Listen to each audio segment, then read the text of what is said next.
We're live. What's up, everybody? I'll give you a quickie nighttime tour around. My torch fell over. It's gonna keep blowing over because it's too windy. I had my little there's a tiki torch. It keeps landing on my drink, so there you go. A little buzz around the room from ceiling level. We're trying to clean up the joint a little bit. Got all our stuff up.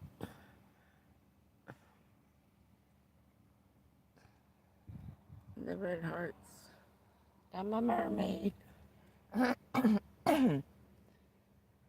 My mermaid. Excuse me. There's my...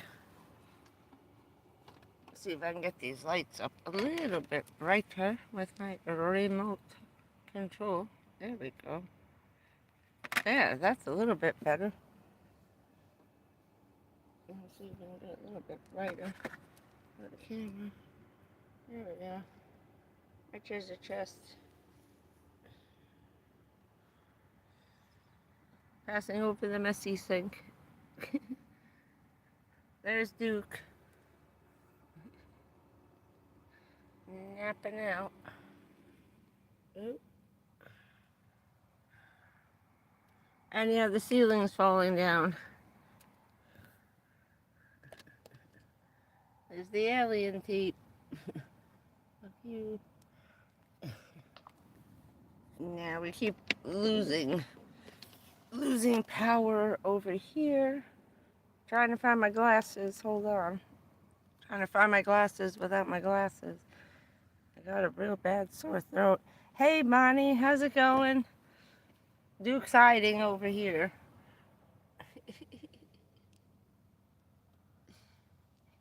The curtain.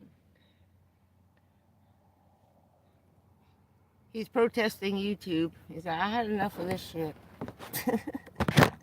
And it's hot. And I'm wearing orange. I had to for today.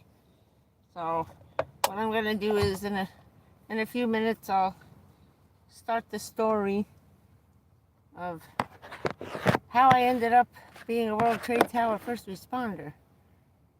Thank you. I hope you had a good weekend. Oh my Lord, it's warm. Ooh. Oh yeah, let's turn those lights back down again. Hell with that. I could tell a story in the dark. Yeah, that's better, because I'm going to be crying in a little while, so I don't want that shit too bright. So let's tone it down a little bit. Does that look okay? So everybody turn up their background brightness. They don't like it. Oh, my glasses on. Yeah, that's okay. That's not so bad.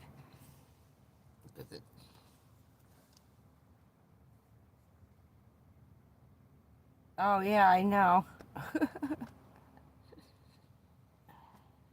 It's been a rough couple of days. It's been a rough week. I started crying when the boats pulled in.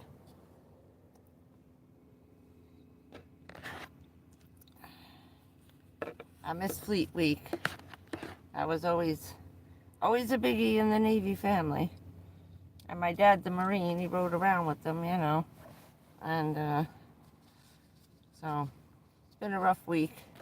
I really wanted to go down to see if I could just get close to the Miami pier. It was mobbed like 4 days before the fleet even pulled in. It was madness down there. I said, hell no.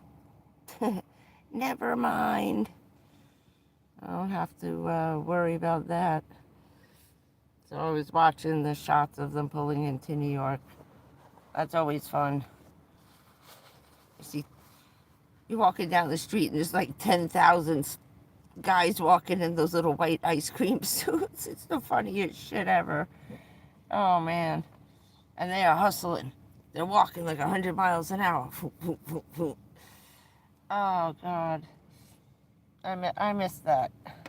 That's fun. And what a parade it is. Old ships, new ships, about all the crazy Navy ships. Then they have the antique ones that come in. Like back in the day of Troy, boats, the first Navy ships coming out for like Troy, the dragons carved on the, oh my God, the parade of ships that comes through the New York harbor is unbelievable. And if you want to see a sight, watch the 1976 celebration. That was unbelievable. That was, we had moved that the winter of 75 to my town. And so that summer, whoa, was 1970, 70, 76 celebration. My town's like over 200 years old. It's one of the first ones settled. It was settled before Manhattan was settled. So there are a lot of old time families in that town that never left. But yeah, so it's been very busy around here. Everybody's coming in and came in. They'll probably be here. I don't know. I think they leave next weekend. I think they get 14 days, 2 weeks liberty here. It's like their vacation. So it's pretty cool. I missed that. Those are the motorcycles. The little Nissans will be here in about 2 hours from now. About 2 o'clock in the morning, it really gets going over on here. Every single night there's a car accident. They drive through 1, 2, 3, 4, sometimes 5 cities.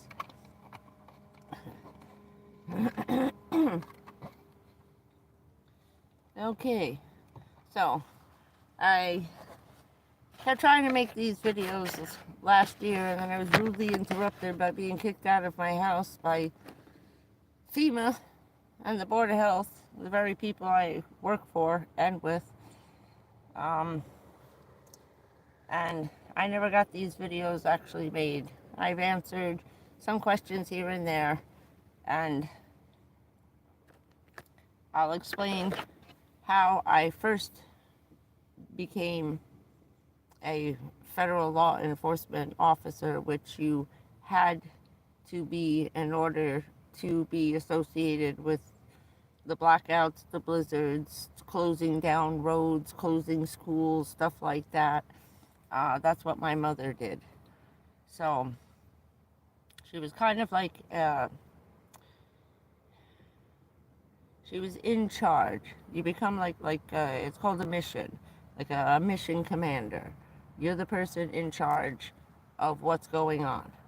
And then there's the mayor, and then there's the mayor and the governor are second, and then you answer to them and relay information. That was my mom and a bunch of other women we worked with various offices, HUD, Housing Authority, and the town hall all mixed together. So my mom's been doing that since I'm 10 years old. Running the FEMA shelters in the winter. When we get a nor'easter and lose the electricity, we all go to the school. My mom was in charge of setting all that up and running everything. So she worked with the FEMA with that. And you have to be federal cop to be able to make the rules and stuff like that. And be in charge, because it's federal funds, federal goods. We're getting food, we're getting all kinds of stuff coming in. You're responsible for all the supplies. Sometimes we get money. We get money drops for certain things. Some stuff shows up COD, and they just leave you the cash, and then you got to pay for it when the army truck arrives. Sign, and here's your money, bye. You know. So once you become a federal officer, and you're working for the town, running emergency management, whether weather or bad car accident or a threat. You know how many times we had to shut down the Lincoln Tunnel because some idiot said they were going to set it on fire, or a truck broke down. Now you got to shut down the New Jersey Turnpike, I-95 exits, a major artery called Route 3 and 495. We got to shut down 5 major roads like I-95 and the Turnpike, so that all those people can be rerouted through other towns, back to the bridge, over to the Holland Tunnel. It's madness. So when you're at that level, you got to be a federal employee to make the decisions. So in order, as I got older, to help my mother and actually be in the same room with these other people, I had to become a sworn officer. At the time, my mother was getting very sick. Her cervical cancer was getting out of control.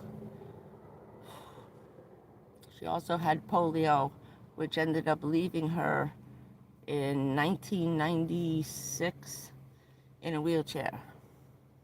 So she was having problems, and I was volunteering, helping her out at night. That was a day job. Emergencies, because they don't happen all the time. Your steady job is emergency services,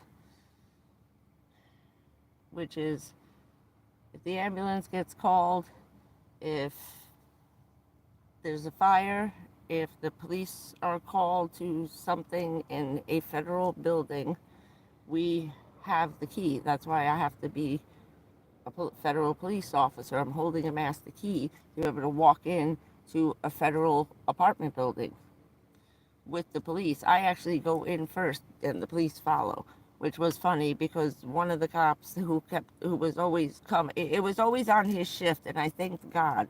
It was a kid I went to school with who I've known since I'm 10 years old. His father was a cop, my stepfather was a cop, we all hung out. Later on, we grew up and took our parents' jobs. His father moved up, and then he became a police officer, and I ended up, when I was 28, being sworn in as a federal officer, a cop, to be able to take over my mother's job. She could not any longer go into do field work, like to leave the office. So she stayed in the office, and whatever she had to do outside the office, I did. Because we work with the Marines, and they are attached to us permanently, one unit, when anything goes wrong, they're right there. They have to take orders from me. So because I'm a federal police officer, it automatically grants you the honorary title of Marine officer. If I was only a state employee, my Marine title would be civilian Marine officer. Once I got sworn in with the federal judge, with the whole spiel, all kinds of witnesses. It was, my family was crying. It was a whole big thing. It was like high school graduation. I had to take 3 separate oaths. One for the Marines, one for the federal government, and one for the state of New Jersey. That's Homeland Security, stuff like that, FEMA, disaster people stuff, like after hurricanes or blizzards or, whatever. Anybody who's coming to help save you. The other one for the federal is when there's a threat, like with the Lincoln Tunnel. Every day, once a week, there's a threat on the tunnel. We got to close down the town for like 3 hours, make sure the tunnel is clear, and once everything's gone, then we reopen the roads. I'm trying to think of any other stuff. But doing the day-to-day from 4 o'clock in the afternoon till 7 o'clock in the morning, we were responsible every time the fire department, the police, or the ambulance was called. The minute a call came into the ambulance squad, they would call the police department. The police department called me or my mother. I usually took the night shift for her. You go downstairs, you wait for the cops. Let's say the firemen are coming, the alarms are going off. I go upstairs, quick check, make sure there's no smoke on that floor. Come back down, bring the elevators, lock them open up all the doors, get everything ready. So all they gotta do is run out and into the elevator and take it up themselves. Then you gotta wait to write the report. You gotta keep everybody out of the lobby, all kinds of stuff like that. Now you're controlling the crowd seat. So that's a summary of the job itself. A lot of times it's hard because there's someone you know. A lot of my friends' grandparents, their mothers and fathers, we were in a senior citizen building which had like 200 apartments, which 2 people per apartment gave us 400 people. There was always something going on. So it was a lively building, but it was nice because everybody knew each other, and half of them were related anyway. So that's how I ended up getting involved with that. I had to wait till I was 28 years old, so I didn't become a federal officer until I think it was 1998. I think it was 98, 97. 97. I was 28, and I did the swearing in thing the first time when I was in 97, yeah. Then I had to get resworn in the day of 9/11 again, all over again, because titles and things had changed along the way, different offices. So I had to redo the one oath covered me for everything. So that's how I got to do what I was going to do. Originally, when I turned 28 on my birthday, I had planned on announcing my run and putting in my papers on my birthday to run for state representative. I thought running the senior center and the Meals on Wheels, I did that from 9 in the morning till 2 in the afternoon, Monday to Friday. And then went home, went to sleep. My mother would wake me up at 6 o'clock at night, and then we'd do the overnight shift, either together or one at a time. Hey everybody, I'm going to read this when I'm done. So let's fast forward a few years, and my mom was getting sicker. I took on more of the responsibility of the job. I ended up leaving the senior center and working on elections. We did that too, the rallies, the campaigns, all that crap you see on TV. We used to run that. Enough said. And then working election day, all that, the whole thing, sitting there watching, you're running the room. I'm actually acting as security for that room. And getting them anything they need, because some of the people, once they're in there, in their chairs, they can't keep coming and going. So your job during the day too is going to get them anything they need. So they have to you keep the voting flowing. So I ended up leaving all of that, going out to the Bayonne Navy Pier and becoming freight cashier of the New York City seaport, which means the boat comes in, the containers come off, they get unloaded into the U.S. Customs warehouse. That's them, that's me. Here's the boat right here outside my front door. The crane was like at the end of the driveway. They used to pull the stuff off. It's really cool. Directly across from the trade towers. We were only a quarter mile. That's how close it was to Manhattan right there. Nothing but us and the towers and the end of the pier. It was really nice. And then you got the whole Navy Pier, the whole thing. It was nice. It was a huge oil refinery there, because those cargo ships were coming loaded with gasoline and diesel fuel and black oil for your furnaces. I think there were 8 of those super-sized tanks, the big white round things. Looks like an upside-down muffin pan.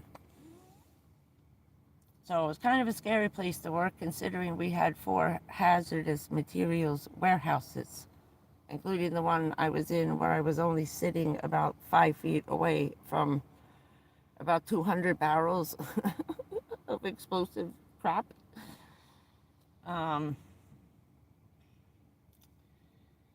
So I ended up working there. The day of September 11th, I was leaving my house and I was sitting in my car. I'll tell you 2 quick stories, one of me and one of my friend who lived down the block.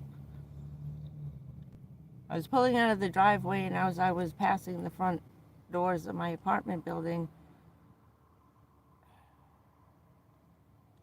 I saw the parking lot empty. Now, I thought it was a flash in my mind because I watched the building be built from scratch, when it was an empty lot to the brand new building, okay? The whole thing, that building was amazing. They did it, so it was cool the way they did it. So I thought it was a flash in my mind, And then I got really sad and I hit the brakes at the end of the driveway and I didn't want to leave. I was afraid if I left, the building wouldn't be there when I got home. And I'm like, what the hell is wrong with you? You know, Jesus, come on. So after I yelled at myself for about 5 minutes, I left for work. At the same time, my friend is down the block. Her name was Dawn. She lived in an apartment, huge 22-story apartment building on the edge of the cliff. It actually hung over the edge of the cliff like this. It was attached to the huge Palisade Cliff mountain. She lived all the way upstairs with the guy we went to high school with. And they had beautiful babies. She got in a car and she was on her way to go work at the World Trade Towers. When she started the car, she started crying because she thought if she went to work, she's never going to see her husband and her kids, that they were going to die. Not her, them. So she started yelling at herself like I did. And thank God, at the end of 15 minutes of her hysterical crying and yelling at herself, she said, fuck this, turned off the car, got out, called in sick. Later on, we would find out during the day while we were on the waterfront that directly below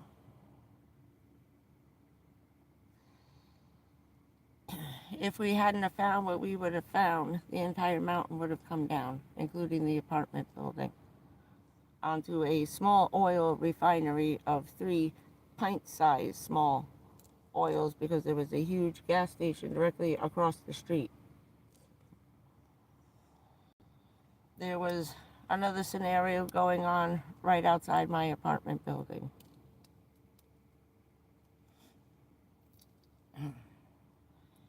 So while we were down on the waterfront, this was on our minds. I'm getting there. So she stays home, I go to work.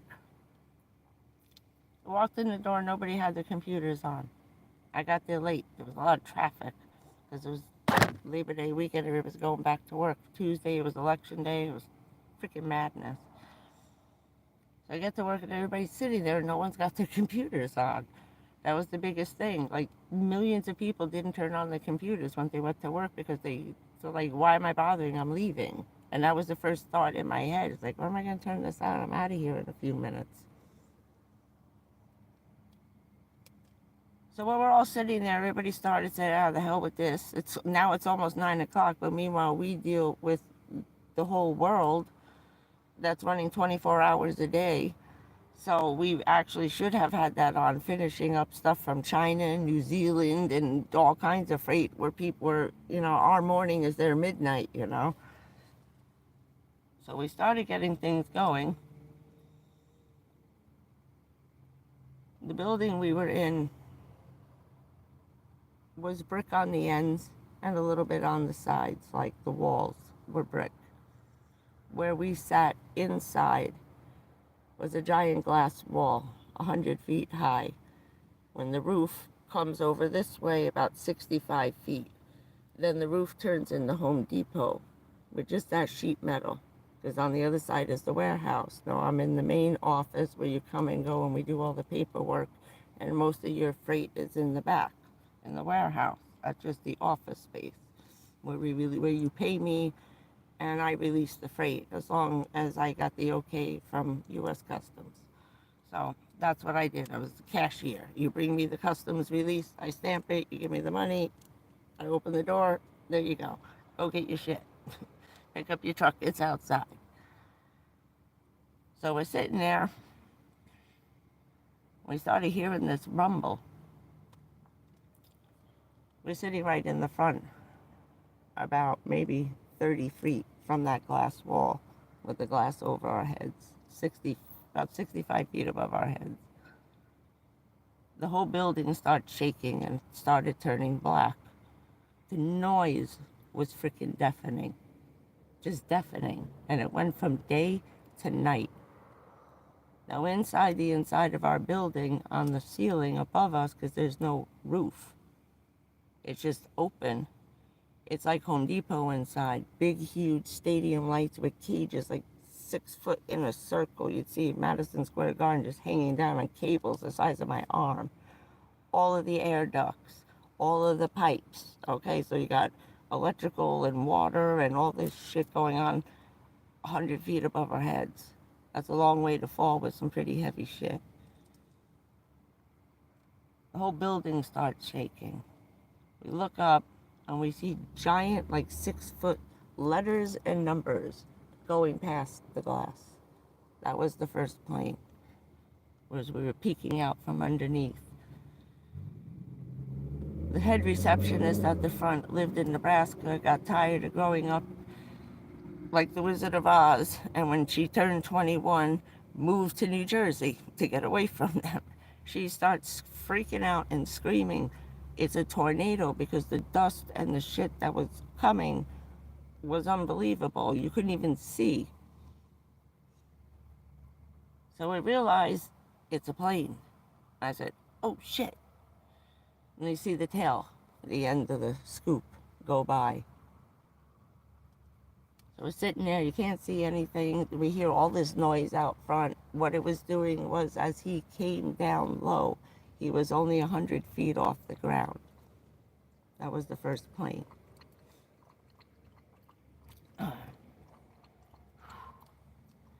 The crane was over 400 feet up in the air.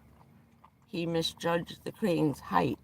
So as he pulled up like this to miss the crane, as his engines came down, it blew. The noise we heard outside was it blowing all our cars into a pile. I was in the handicap spot, which was the first 5 spots. Me and 3 other people were handicapped there.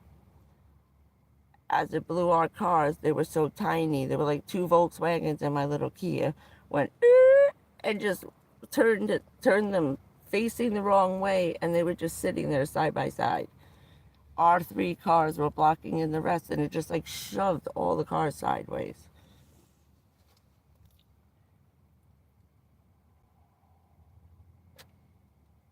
As the sun starts to come back out, because the dust starts to settle, we're halfway standing up when the shit starts happening again. It wasn't the second plane. It was the F-21 that was chasing the first plane. He was 2 minutes and 13 seconds behind.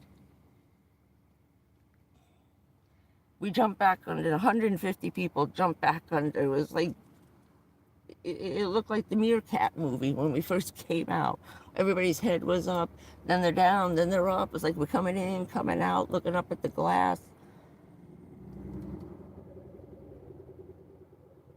The F-18 goes by. Same thing all over again, only louder. 10 times freaking louder. The building is shaking like crazy. Well, we didn't know there was a part of the brick wall that was at the end. Here's the glass wall that we're sitting under. Then there's brick to the corner of the building. This whole section went foop and got ripped off. The bricks went like this. The whole wall moved, which is now holding up the framework above our head with all those giant pieces of glass. Yeah, we didn't go, that place was closed for I think 6 months. There was water everywhere, stuff started bursting, sprinklers started going. I grabbed my purse, I grabbed my phone, I grabbed the woman that I work with. I said, get your phone, get your purse, let's go. I said, look up. I said, if the pipes are broken, that shifted, something, all that shaking, I'm not standing here with this freaking glass. Another guy hurt me and started screaming and getting everybody out. I grabbed her, we jumped in the car. I drove to the end of the pier because right next to us was the oil. I couldn't get off the pier, so I had to go to the end of the pier out to the Hudson River. I get to the end of the pier.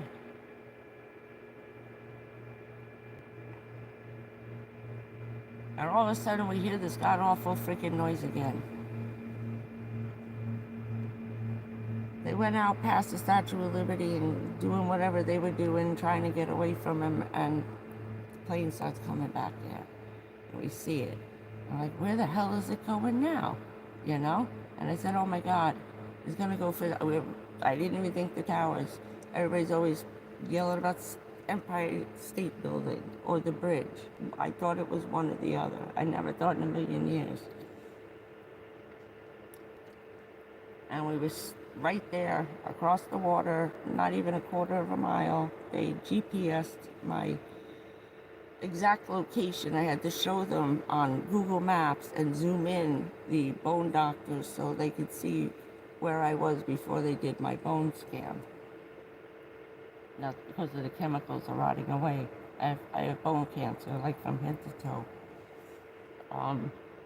We'll get to that another time. So the plane hits, you feel this freaking crazy heat.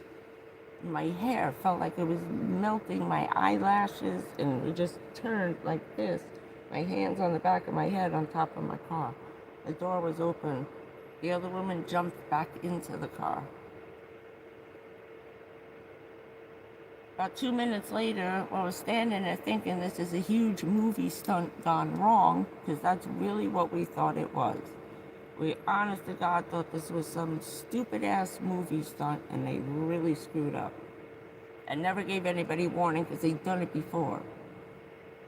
The car chased us through the Lincoln Tunnel and forgot to let the cops know what time they were doing it. Yeah, idiots. So, we really thought it was a horrible mistake. My phone's ringing. On the phone is my mother, the governor, a friend of hers, one of the senators, somebody from Homeland Security, and my boyfriend. It was Richard. They brought him in on the line because they were about to turn off the cell phones.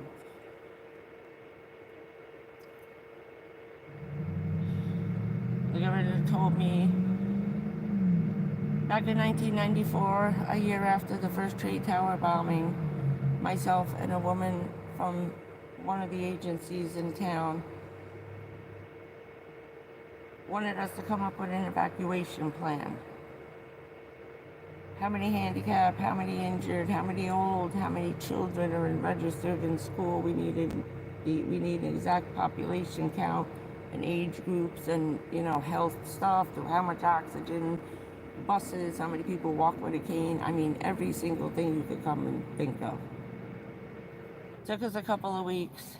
She did all the numbers, I did logistics. She gave me all the head counts, and then I figured out what the hell we needed. It was so good that they decided to make it the official plan.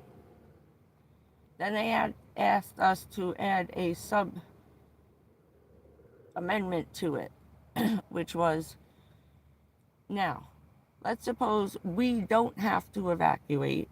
What would happen if we had to evacuate people into our town?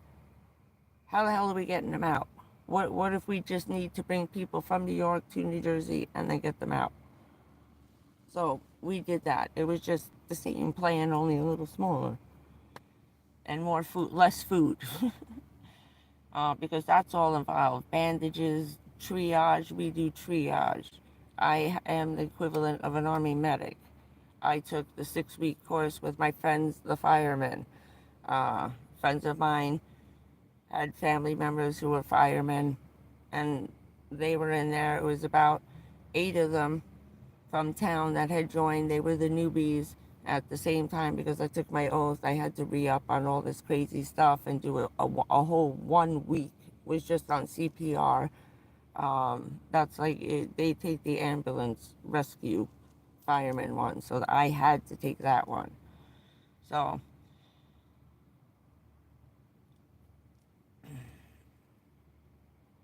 we have to know enough in the triage unit, like in TV show MASH or an Army medic. We need to know enough to keep you alive till I can get you to someone who can operate on you. So that was us. We also did the FEMA shelters. I worked Hurricane Sandy, 2.5 years, the blizzards, all the blackouts, all the crazy nor'easters where we had no electricity and heat. That's when we go to work, setting up all of my FEMA shelters for heat and electricity, and we have generators and stuff like that. My 1,500 capacity FEMA site in an hour and a half went up to, and I know it went over 5,000 during Hurricane Sandy within an hour and a half. It was insane. Well, that's a whole other story. So, 2.5 years. So, while I'm on the phone and they're telling me they're implementing the plan, I said, oh, okay. I said, yeah, I'm leaving. I'm on my way. And then I get the yell. Flies and mosquitoes, suck it. Sorry. Mosquito season has started. So now they're explaining that the plan they're using is my plan.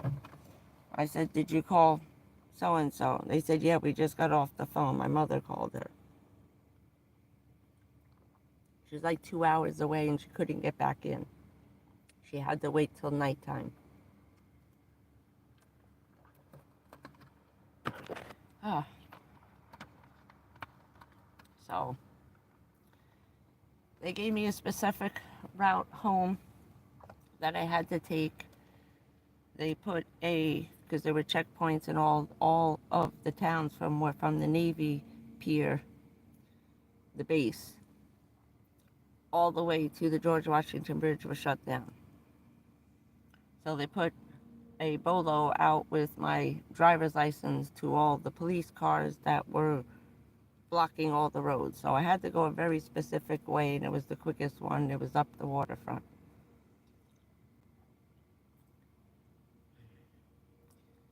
I got as far as Jersey City.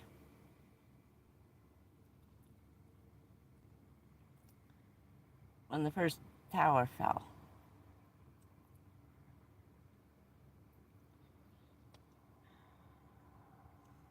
While I was on the phone with them, getting my instructions, they were polite enough to all get off the phone.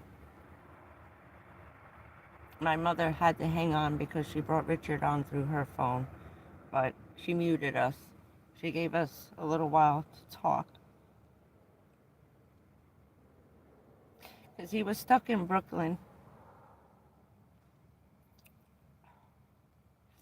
And the smoke was blowing that way too. Brooklyn got hit hard, especially where he was.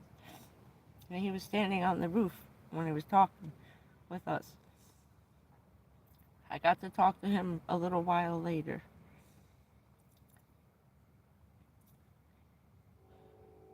I get to Jersey City. I'm in my car. I have a key of Soul. I was a cheap idiot and decided not to get electric windows on my car to save $3,000 on the price of the car. So well, I'm not really going to keep it. Hell with that. Let me keep my payment down. So now all my windows are rolled down, front and back, so I can hear fire engines and loudspeakers. I need to hear what's going on outside around me, so I don't get run over by a freaking fire truck. Because they are humming. In an emergency like that, they are freaking flying down the street doing about 80 miles an hour, and that's it, you're dead. So, as I'm coming down to a very prominent place, now once again, I'm directly across from the trade towers on the waterfront, on the Hudson River. It started feeling like a vibration, and I thought, something went kaboom. The tunnel the transfer station for the train station. I was like 3 blocks away from the train station, so I thought that's really what they did on our side to shut down in and out of Lower Manhattan. That would have been catastrophic to us to be able to get in. That was the only freaking way in there, and I thought they blew it up. All of a sudden, I'm driving kind of this way, and now I got to turn and drive head on into the Hudson River here. People, hundreds of fucking people just start running past my car. I said, oh shit. Richard and my mother are like, what? I say, there's like 1,000 fucking people running. What was that? They didn't want to say anything because they weren't sure where I was, and no one thought that shit was going to go just like this. So I chose that route home because someone in his family, I could have even left my car and walked to their house if anything went wrong and I couldn't get home. So this was like my safest route home in case I couldn't get there. As I turn the corner, halfway down the block is just 500-foot wall like a gray snowstorm. People running past me are covered in shit. It's covered in gray, like baby powder. And then whoosh, that whole thing came like a hurricane. My car was covered about up to my waist. I couldn't see shit. They're still on the phone. I'm trying to roll up my front windows. I threw the car into park. I told them to hold on. I climbed into the back of the car and I rolled up the back windows and made sure that the doors were locked because I knew people were going to start freaking and just grabbing at the door. And I had to get where I was going. I could not take anyone with me. I guess I had to leave people fucking standing there. So while I'm on the phone, they're screaming at me, just fucking keep your foot to the floor. When you tried to rub the ash away inside the pieces of fluff, which looked like giant gray bird feathers, that was pieces of asbestos. Inside that were little gumball and microscopic balls of oil and jet fuel and just liquids. So when you went to wipe the gray, it turned into black oil. Like the stuff you pour in your engine, but I mean just black. So you couldn't wipe it.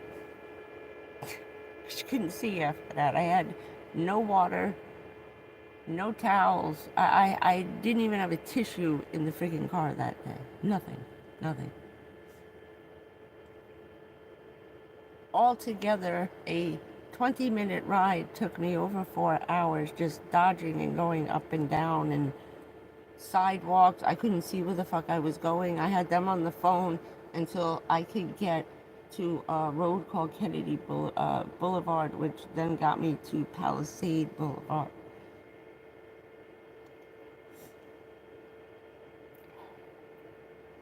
When I got home, my mother and the maintenance man were sitting downstairs, and I asked them what the hell had happened. They said they weren't sure. They didn't want to tell me that the building collapsed yet. They didn't want me that upset. So I didn't know until I got home that the building came down. When I got home, my mother and one of the maintenance men, both my mother and this maintenance man, had cancer. They drew the short straws. They were waiting outside with a garden hose, 2 sheets, some sweatpants, bottles of bleach, all kinds of shit. Because I needed to get what I was wearing off and get clean. The shit was in my mouth. I have throat cancer. I'm all fucked up inside my neck. It's horrific. Which means when you ate it, it went through our whole digestive system. Every single person who was in that ash cloud, that stuff went not only in your lungs, It went down your throat into your stomach. And then you crapped it out and then peed it out. It went through your whole body.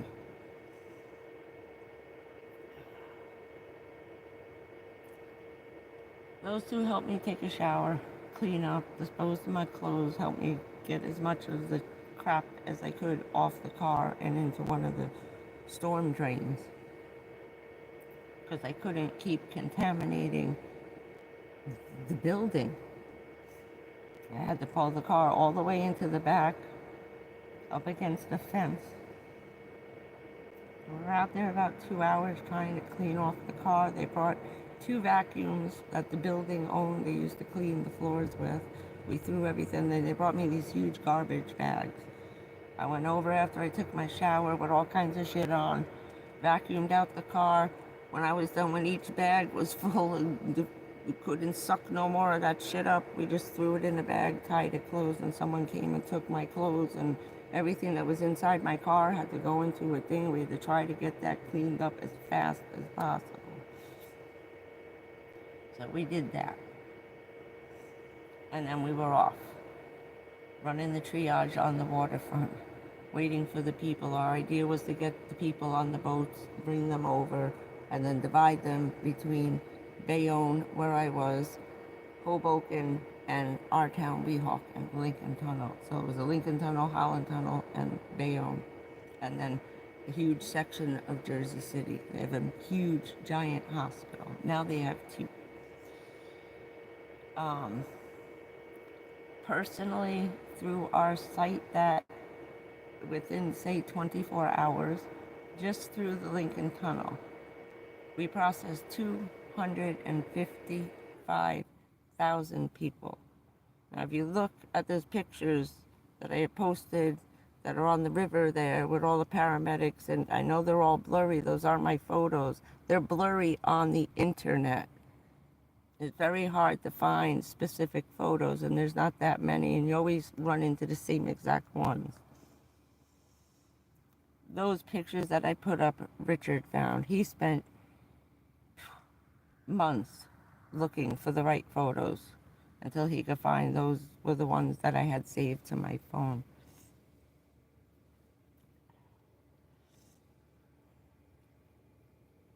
People coming off the boats had amputated arms. They had gotten hit by the glass that was falling. Different stuff as the buildings fell. It was just awful. They took their arms, whatever got amputated, and wrapped it up in saran wrap, food clear wrap, and duct tape. Huge gushing wounds, bandages, whatever the hell they could find, saran wrap, duct tape. Ugh. Then we got to get everybody who's not injured and just dirty washed off. You can't take those people that are covered in soot and stick them on a bus and send them home. That was the whole thing. Madness. It was just freaking madness. Hoboken did, I think, 240,000 people. Jersey City went through, I think it was 360,000 people. And Bayonne went through, I think it was 220,000. 1 million people came off those boats. In the 20th anniversary special, we got exactly 2 minutes in the last 15 minutes of that documentary. Wasn't that nice? That was nice. And it was all the head of the hospital who was hiding inside the Port Authority building like a pussy. Sorry. Well, we were all out there. Mr. In charge? No, he was not in charge. He was up there with fucking binoculars watching the rest of us get sick because he couldn't be contaminated.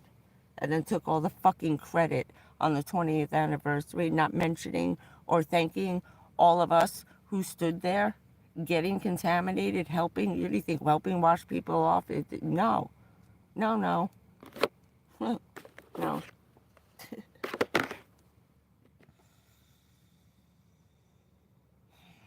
Not once.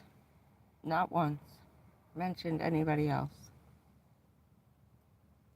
That was disgusting. Made me sick. The Marines were there, our Marine unit right there, getting contaminated, helping run the decontamination shower crazy scenes, especially the one over there with people coming in and out of the pit.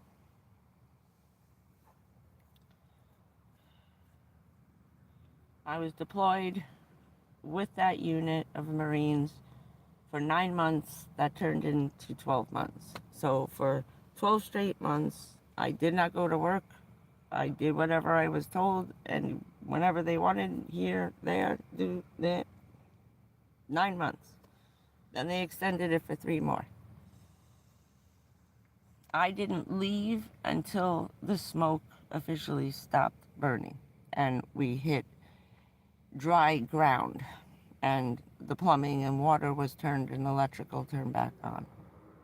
Then they released me from my service for right then. But at that time, that's why they make me a Marine, because they deploy me. So that was my deployment. My second deployment was Hurricane Sandy. That was volunteer. I wasn't working. And when they take you out of your job for a year, which I didn't go back to work as a free cashier, they had someone replace me. They pay your salary.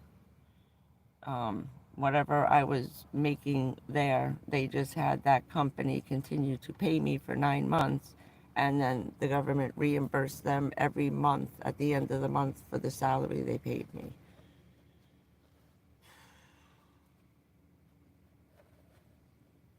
The end of the night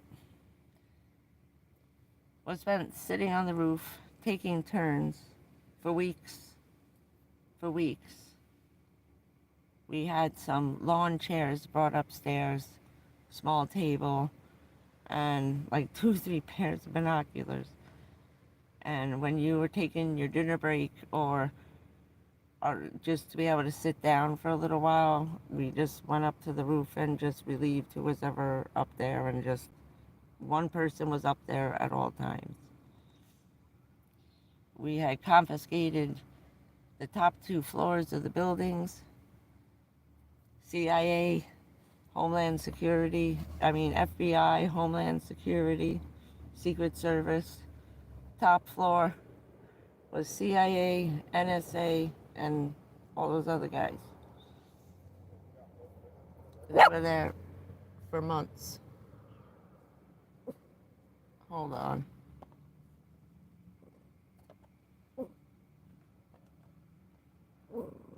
Yeah, I know.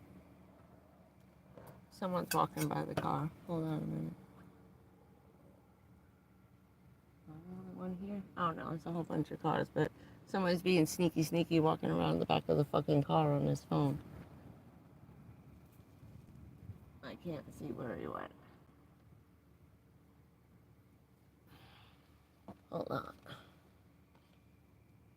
I saw him by the sign. He was hiding over there. Okay. So, that was the first 24 freaking hours. I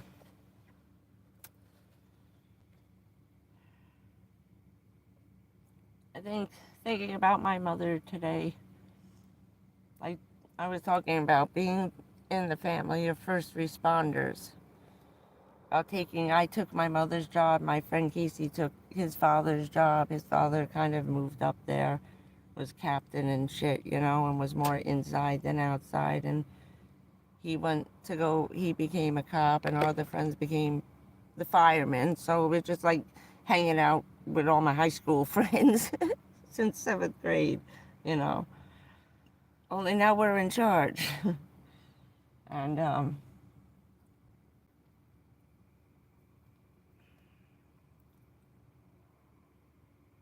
Before my mom went to the hospital to go into hospice, about 3 months before that, she called me and said that she fell out of the chair. She needed my help. Real calm. I said, okay, I'm on my way. She goes, okay, but hurry. I said, all right. I thought maybe she had to pee or something, you know? So I go downstairs, I open the door. I find my mom on the floor. There's a puddle of blood about that big. That's a lot of freaking blood. We were getting ready to find out she had less than 6 months to live. This was 2013, the winter. She died coming 2013, coming out of the January, February winter. She died at the end of the year in November, the Saturday before Thanksgiving. When I went downstairs and saw that, I couldn't freaking believe it. It was like a really bad dream. My mother's got a gash on her head from here to here. She hit the back of, when she passed out, she fell backwards and hit the wrought iron leg of the table. Richard's upstairs. I call him. He comes down. I've known him since I'm 7 years old. She knows him. She's friends with his mom. Right? We're all best friends. So I call down. I go to call the cops, and she said, no, I already called and told them I need them. They just don't know it's me. Tell them I told them to come up to the apartment because I'm going to give them the key. She didn't say a word. She didn't even tell them because she was worried they were going to have an accident trying to get there doing 100 fucking miles an hour, which Casey would have. Casey's the friend who I've known since I'm 7, like Richard. His father was a cop. He worked with my stepdad, the cop. We used to all hang out, barbecue, shit like that. Like Blue Bloods, okay? Just like Blue Bloods. And this fucking guy won't get out of the back of my car. I'm going to have to move over by the gym. Because I can still hear him on the phone. He's a fucking wise guy, bro. So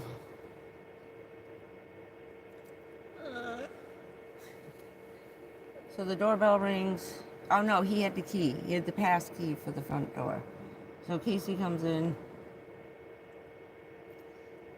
I open the door. He's like, hey, what's up? Of course he doesn't know anything.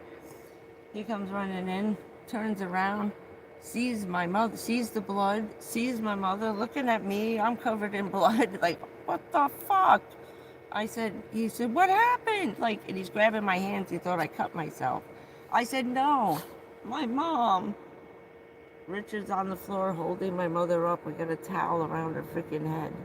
She can't stay upright too much, and she can't be too flat. So Richard's got her between his legs like this, holding her up behind her. Casey drops to the floor. Whoa, no. He starts freaking out, crying, because my mother's like a mother to him. He's known her whole life. She's, in charge of all the cops and firemen and shit, She yells at them. She's like their mother. So it was like the world's weirdest freaking Twilight Zone. My mother knows Richard. Richard's holding her.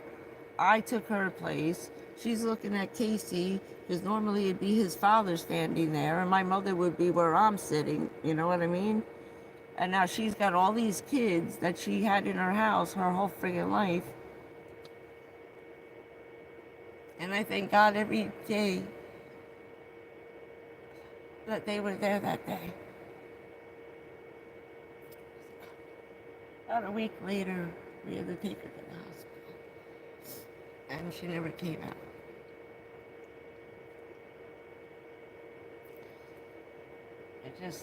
It was such a weird thing, and you could see it on his face and my face and her face, and it was just like a really weird, like, circle of life whole freaking thing, because not only was she hurt, she's fucking dying, and she knows what's coming, and how she knows how, right at that moment, she knows how sick she is.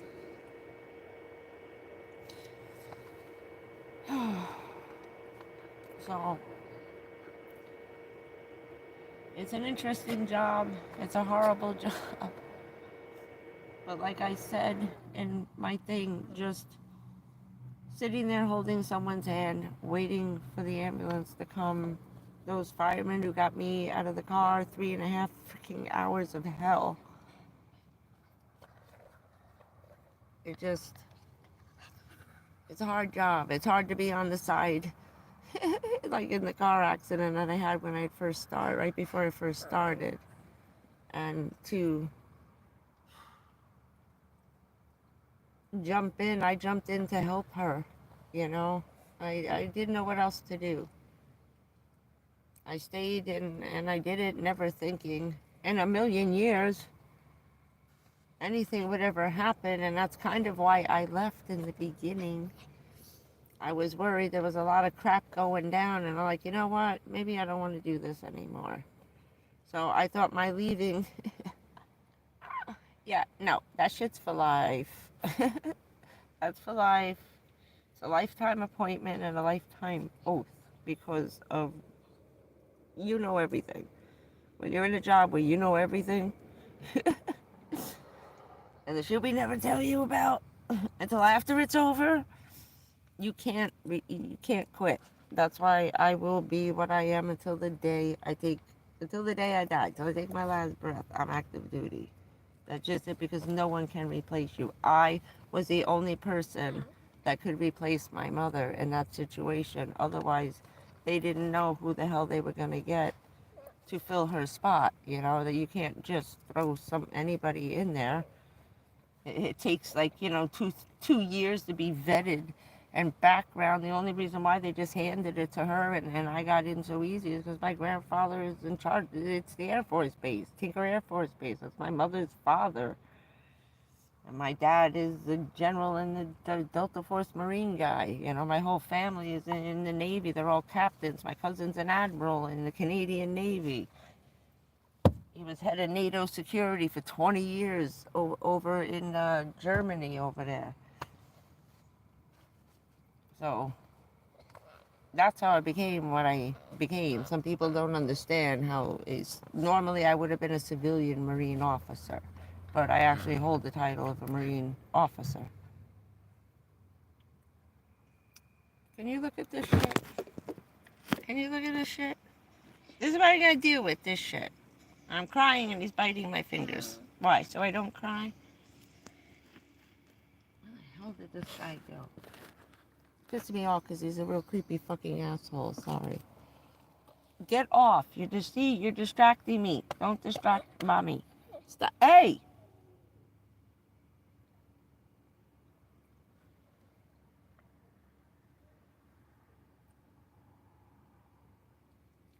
No, these idiots are fighting and shit. I left the front seat empty. Oh, these assholes are fighting. Hold on. I'm gonna lower the lights a little bit and I'm gonna move the car. You guys are staying right the fuck there. Don't get off. You hear me? Let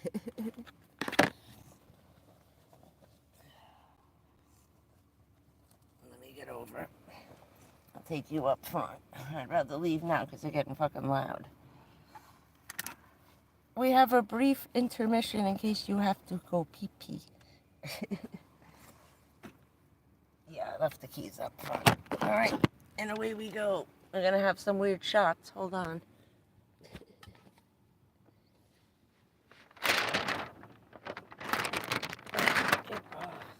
This dog. Excuse me. Okay.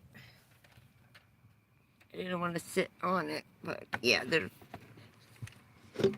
I believe they are the drugs, because they're probably. Everything is closed because it's Sunday night. I need to go sit by the gym crowd. I'm on the outside of the parking lot. Hold on.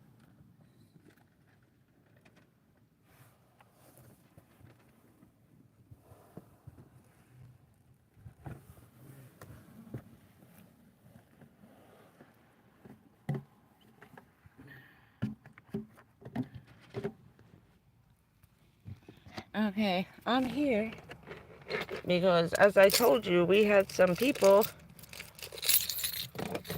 who were especially flown in from Haiti showed up in town. And he was so dark, I didn't even see him standing right by the fucking window. That ain't Florida. That's another country color. Trust me. I've met plenty over the years living in Union City, New Jersey. Yeah, he's still fucking there.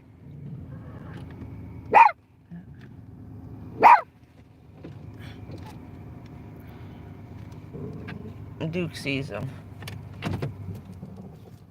Hold on one more. I'm gonna put you on my lap.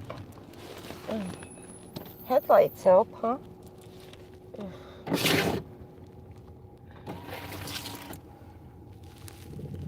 Yeah, he's hiding out in the fucking bushes, this guy.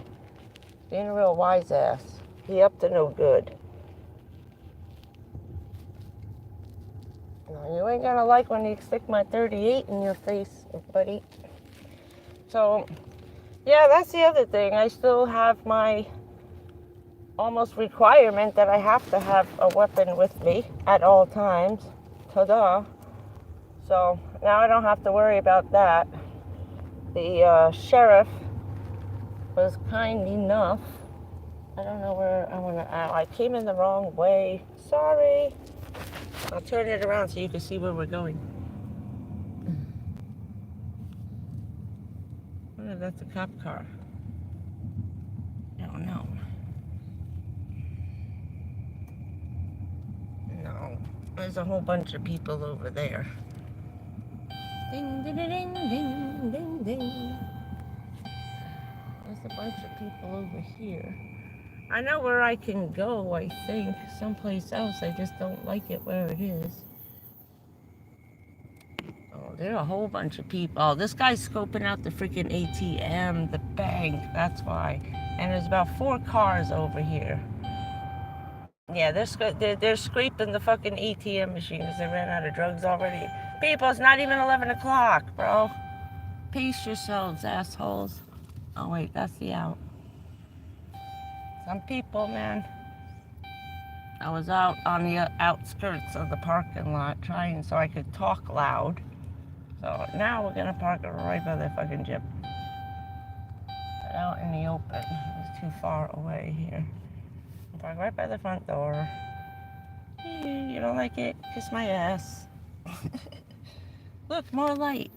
Whee! We've arrived. So, yeah, there's like 3 cars. Dude, move your foot. I can't get the car in the park. Ooh, damn, it's hot. This can't. Knew it was gonna be. It's been a wacky couple of days down here during the week. Oh, I gotta put the air on. Or I'll sweat to death. Damn. Sorry, I know it's hot. Ah! Woo! Yeehaw! Oh.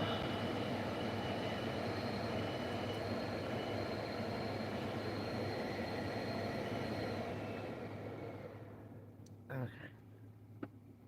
I don't want that. Oh, okay.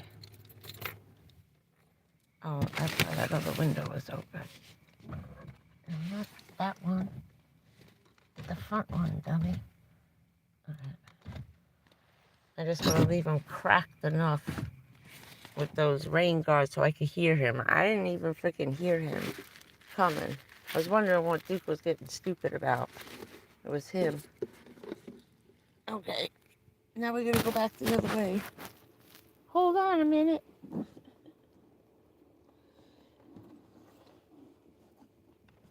Because by the look of him, I don't think he has a car. I think he's on foot.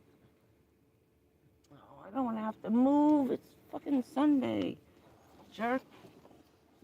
I know where I can go. That's decent. You're just far away. I'm coming. Look, there's my feet. I'm coming. It's not so easy.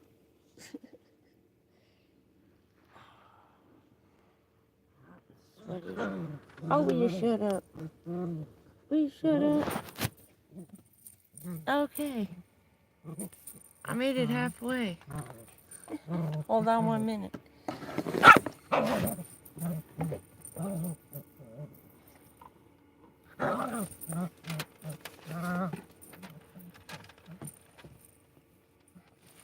I'm coming.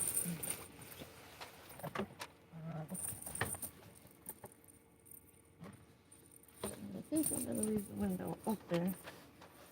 Sometimes blocking up the whole car so no one can see, and it's probably not a good idea either. There's no one gonna notice anything. How could it be down to 70%? What are we on with this thing? Can't see anything. I'm going blind.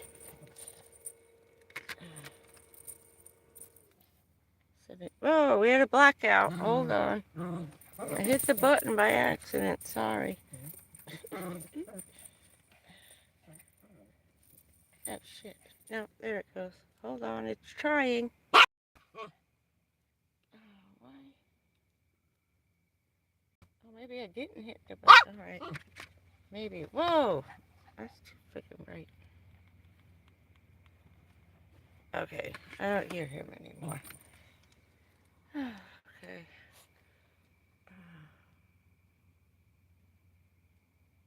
Yeah, it was a little... it just was kind of far away from the front door. I just didn't want to be loud and talking and, you know, people walking past. And will you get out of the freaking way, huh? Sound like Archie Bunker, huh? Move it. Let me just close the curtain. Okay. Close the curtain.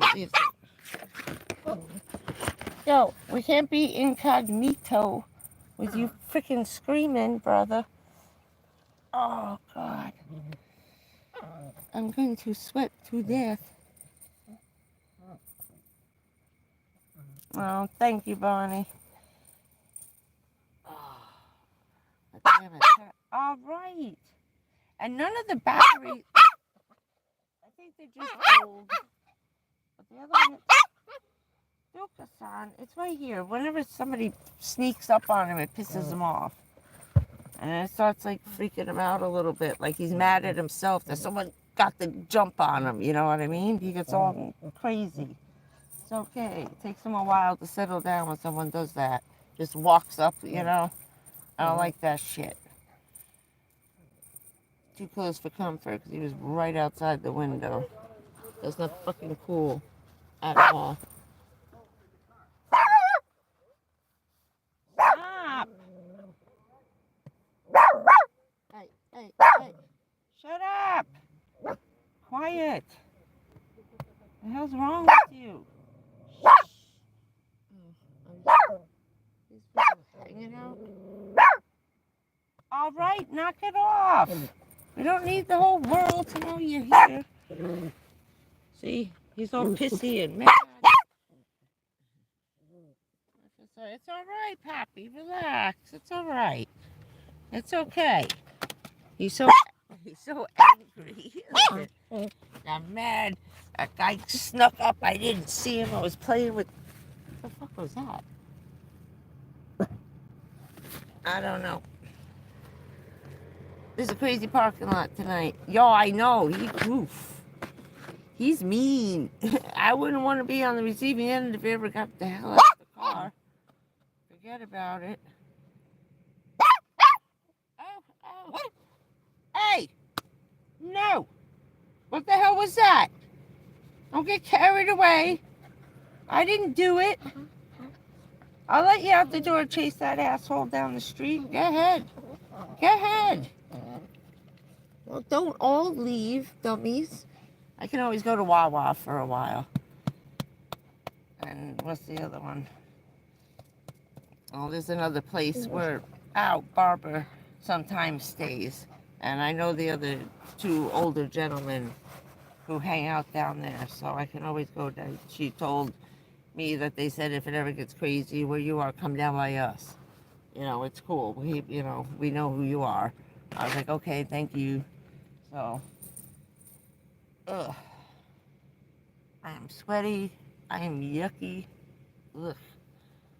My hair's still wet. It's already starting to dry. I tried to soak it. You can't eat my glasses. I won't be able to see. I won't be able to see. All right, calm down, bro. You gonna make me spray you with the water to calm you down?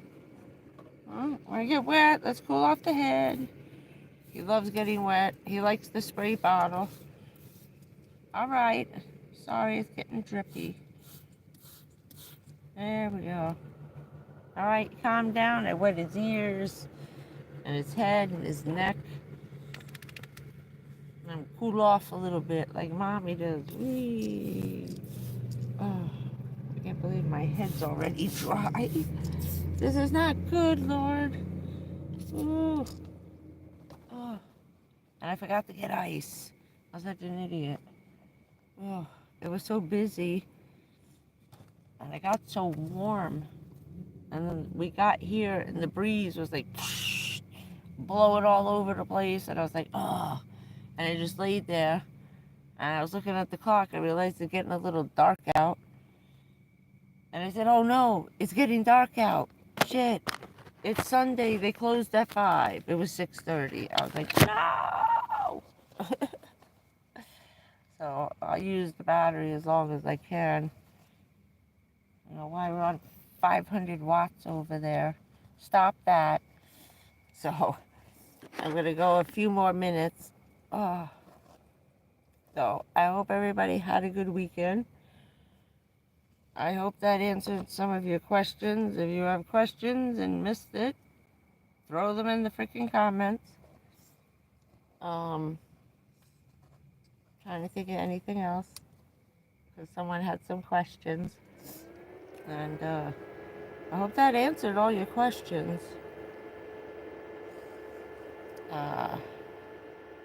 So yeah, so basically I ended up taking my mom's job and ending up a first responder. And that's how we got to be there. It's a condensed version, a PG version, because the rest of the stuff is just, it's too sad, too ugly. There were women I knew in those buildings who were working there, who I talked to every day for 2.5 years, like 10 times, like for 8 hours a day, releasing their freight over and over and over and over. And it's the same people all day long I talk to. Every couple of hours, the people change with the time zones, you know? And, like all of them died. All of them. Everyone, the woman, 2 of the women used to bring their kids to work. They used to come in early to avoid the rush, do some stuff on the way, and then go upstairs. And the kids, she worked on, you know, the 90th floor. And her name was Barbara. She had a baby girl, 4 years old, kept in the daycare in the towers. Her friend had a 5-year-old boy.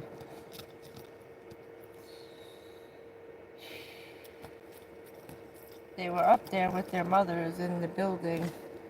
She didn't start until almost 10 o'clock, so they used to get there about 7:30 in the morning, and then about 9:30, take the kids downstairs, drop them off, because it takes 25 minutes to get from the top floor downstairs to where the daycare was.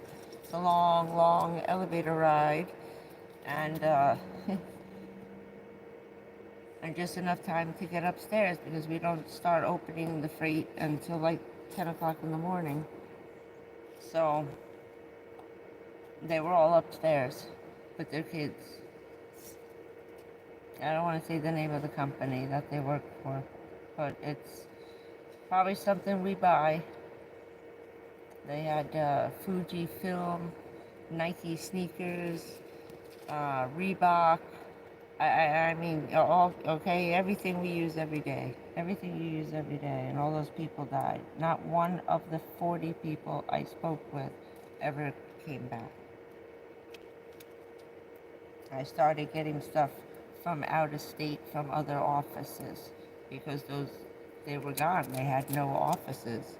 So like Chicago or Detroit or Michigan or whatever, they were calling from other offices about to send me the stuff to clear the freight to come pick it up. And they were working as a go-between between me, the customs, and the freight forwarders, uh, like Schneider Trucking, Redline, McLean's, okay, all the tractor trailer drivers. So, yeah.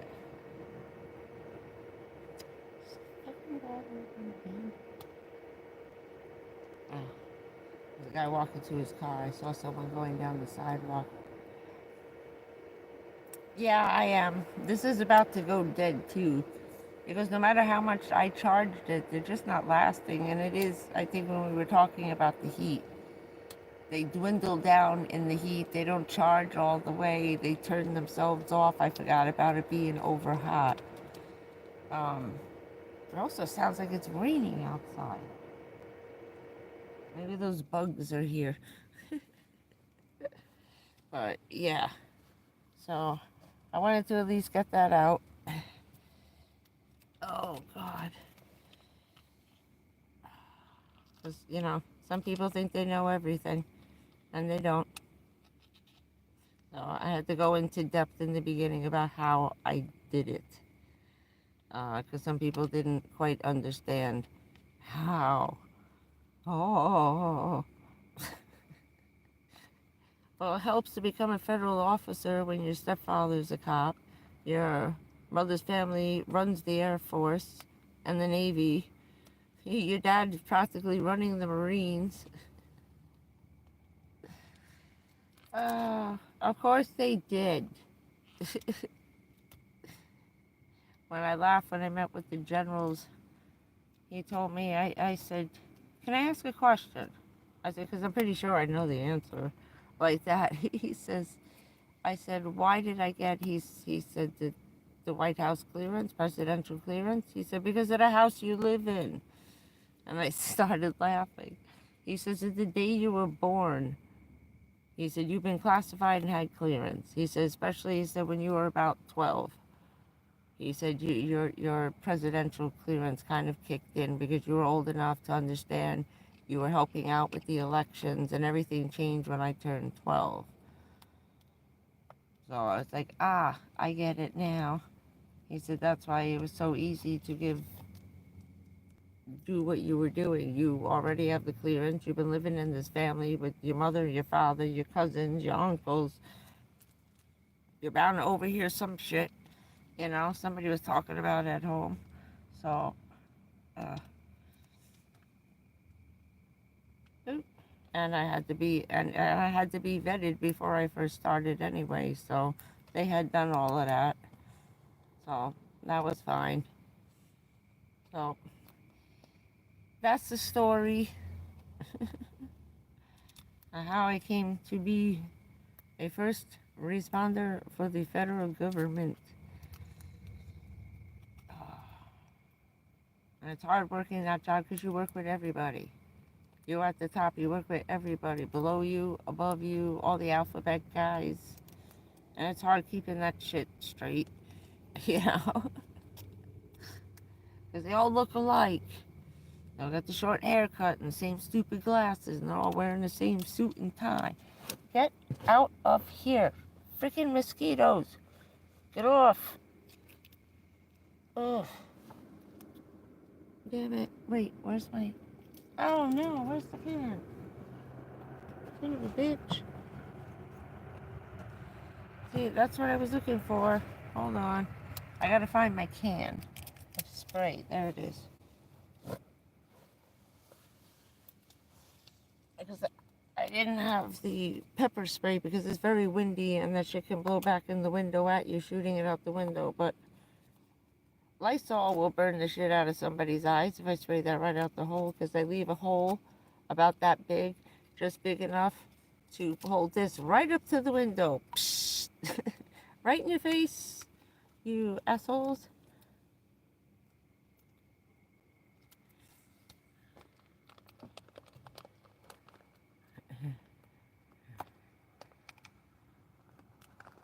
Yeah, for local law enforcement, for the police academy. My mother was a federal officer. For that, you kind of don't need that. It's like joining the army. It's like joining the army of cops, if I can explain it. And it's okay. You're like military MPs. I can detain someone. I can arrest someone. Take my gun anywhere I want in any state, including Alaska, but not Hawaii. My superpowers don't work over in Hawaii because they still fly the British flag in that state. Oh, thanks, Fat. Oh no, I would never want to do patrol. My stepdad, we didn't sleep. I never slept. Between my father being overseas and my stepfather, the cop, it was just insane. My father's in Lebanon. We're hostages on airplanes. My stepfather, the cops, out in Union City, where we just got this influx of prisoners, murderers, and rapists that got let loose in Union City. We had 6 missing girls, including the mayor of the neighboring town. They kidnapped her in the first 3 days. So look up Union City, New Jersey, back in the 80s, and you see what we went through. New York thinks they got it bad. Try having those people invade New Jersey. There's nowhere to go. So it was rough. I don't sleep. I never slept. And it just got worse after my stepdad, you know. And I ended up losing him while I was moving on the move down here. I missed him by 6 months. I was sad about that.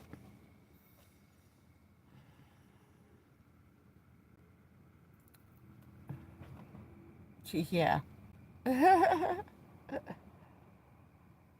Yeah, my stepdad walked the beat and rode in the squad car. They'd walk half the night and drive the rest.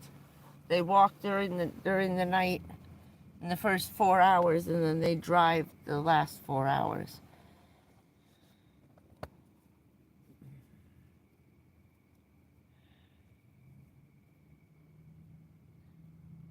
Oh shit. Okay. Well, I hope you feel better.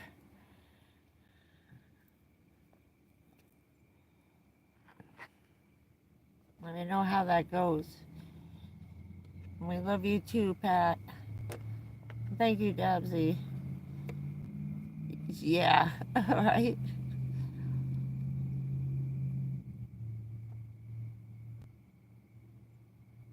Yeah, New York and New Jersey work together. We have to, because we have the tunnels that attach. Now, the town I lived in was Weehawken with the Lincoln Tunnel. Do you know how many crazy... Everybody steals a car in New York. Where they go? They head for the Lincoln Tunnel, get right through the tunnel, so they can get lost in Jersey. Drop it off at the chop shops down the Jersey Shore, or take it into Pennsylvania, or run upstate New York with it. It's the freeway through there all night long. It's insane. They have like cops and barricades already in place. So all they gotta do is enclose like 3 or 4 of those concrete pillars, and you're gonna come out of the Lincoln Tunnel doing 100 miles an hour into a concrete wall. No shitting you. There's trucks with lifts already waiting to just move it in, drop it, and watch you go ping on the way out of the tunnel. That's how they stop you in Jersey. They put a brick wall in front of you and say, good luck, asshole.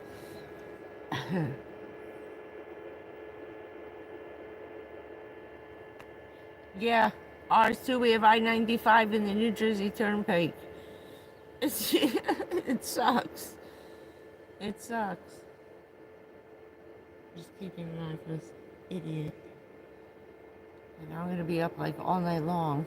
Jerk. It's hot. I was hoping to sleep tonight. Yeah. Oh yeah. The New Jersey Turnpike, yeah. That part with the Sopranos where he says where he's going into the tunnel and he's coming through, he's actually down the block from my house. Up on that hill as he's coming out of the Lincoln Tunnel, there's a big cliff. At the top of that cliff, if you could see an apartment building, that's where I used to live, right there. At the bottom, as he's passing by the town hall and our police station. I lived directly above it on the cliff. When the show came out, we were like, "Oh shit, we're in the credits, nice." We were all excited. It was cool. And then there's another part of Jersey City where he's driving through, but they make you think it's Staten Island or Long Island, wherever the hell he's from, and it's all wrong. They mixing up part of Jersey City with Staten Island and Hoboken, and it's screwed up the way they did it. And I sent an email to HBO and said, you screwed up those shots. First of all, the giant holding the roll of carpet, it's like Paul Bunyan holding a roll of carpet. That's in Jersey City in the town next to mine. So you go through my town, through Jersey City. That's actually at the end where they're showing the pig, you know, the butcher shop where they hang out. So they're all out of sequence, those shots. we nitpicked and sent it back, and they never answered. We're like, shut up, and they never fixed it. They never answered us, and they never fixed it. I was like, you screwed up. Who the hell edited that? That's wrong. And everybody was laughing because they made such a mess out of everything. But yeah. Whew. Just trying to keep an eye. Oh, somebody else just pulled up too. It's a busy night.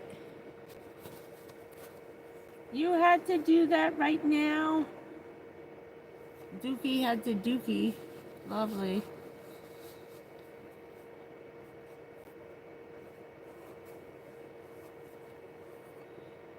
No, I was never there. But we used to hang out at, well, I don't know how old everybody is.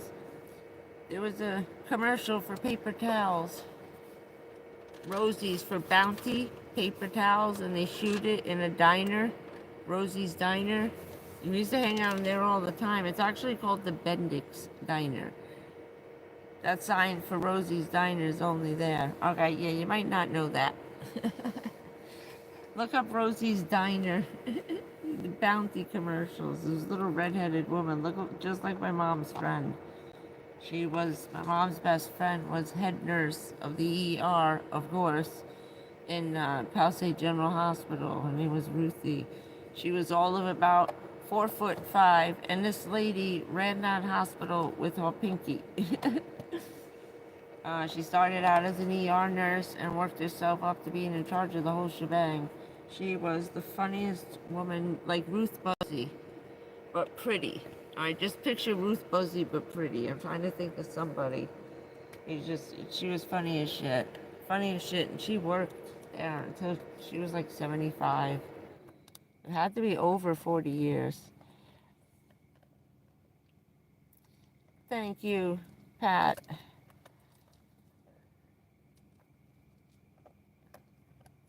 You too. Okay. Yeah, this is gonna start dying out. I only got it to, I had it to like 80%, and I think it's just too hot, and it dropped down before when I went to get on. It was down to 63. So I don't know if the sun's still being an idiot. I know we have like another month of it or something. I have to go on YouTube and look for the science documentary shows about the sun, see what the hell's going on.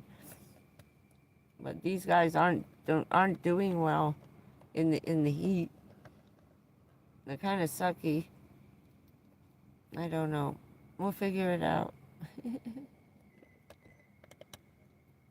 Yeah, it's nice and busy here, so I'll be fine.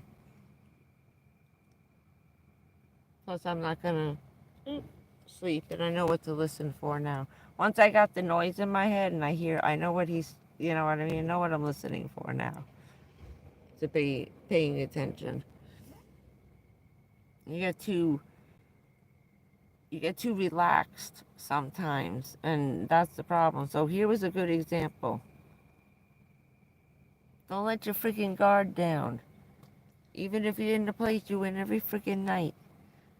Idiots are walking around that don't belong in your town. So it's the summer, you got travelers, we have a lot of visitors from around the world showing up to be on vacation for the summer.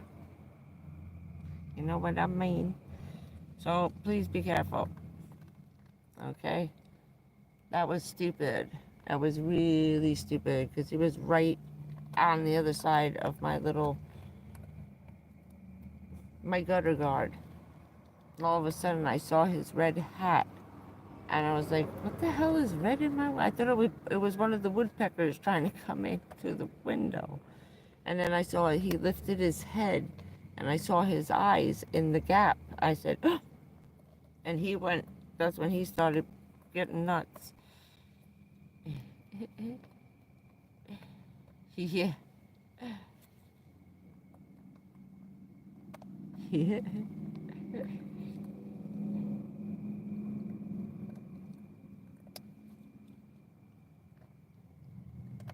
Oh, cool.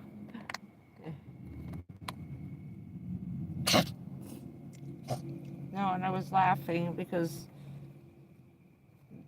this person who didn't understand, I was trying to explain it, starts saying that's not your real name.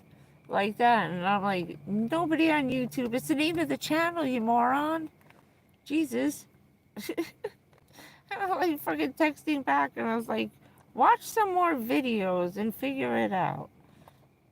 That's why I did the post about why I named the channel the name, so maybe this person would understand and either watch a couple of live streams or check out the videos and see what's going on and be better informed, because you go saying shit that you don't know what the fuck you're talking about. Sorry to put it that way, but I got very aggravated because they picked this weekend to be an idiot, and all they had to do was read some of my community posts, watch a couple of videos, and all those fucking questions were answered. So before you go jumping on someone, Karen, start reading up. Read the fucking description of the channel. Watch some videos. Watch a couple of live streams. Go back a little bit. All they had to do was watch 2 videos, and all the questions were answered. So I ain't in a fucking mood. I'm sitting here mourning this weekend. A friend of mine passed away. I haven't even talked about that about 2 weeks ago. And I'm really tired of people thinking that they can attack anybody on anything, and cops are on the list, and, go fuck yourselves. I'm fucking tired of it already.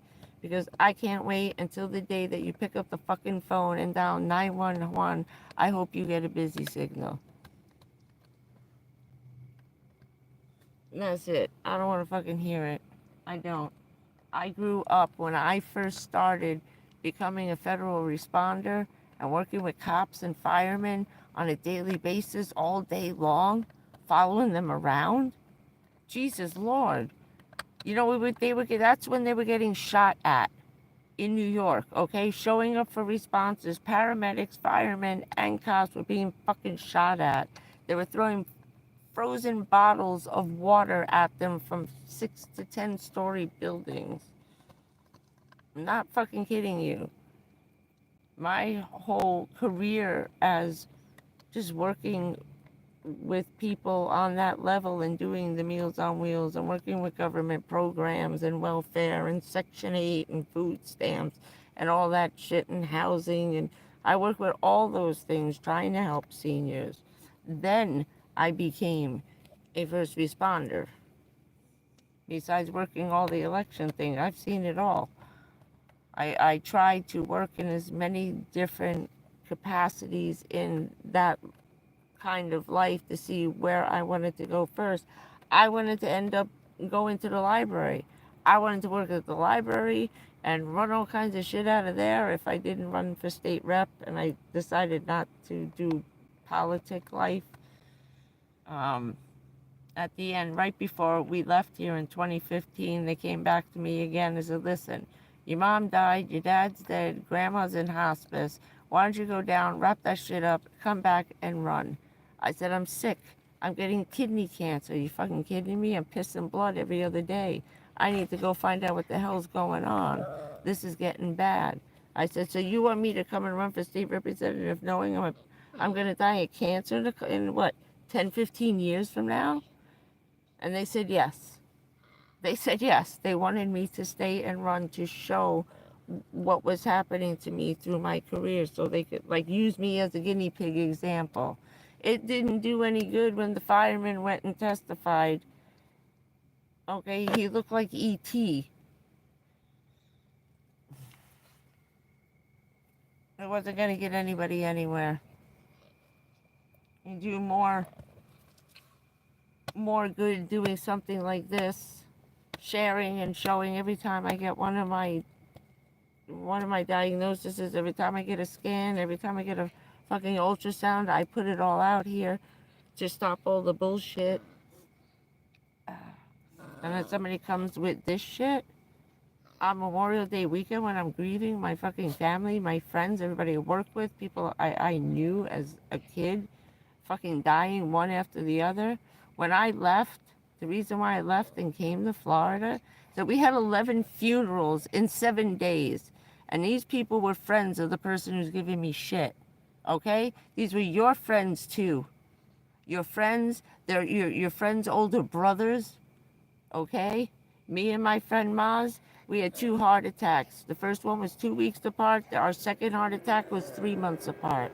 Maz died on his third. Okay? His third fucking heart attack. He was like, what, 30, in his 30s? He was a few years older than me, 36, 37. Another friend of mine, he's dead. Just one after the other, after the other. And when we got to 11 funerals in 7 days, I couldn't do it anymore. Because I was making arrangements, trying to be kind. We were making all the funeral arrangements for everybody in town. Right down to getting the flowers. Right down to getting the flowers.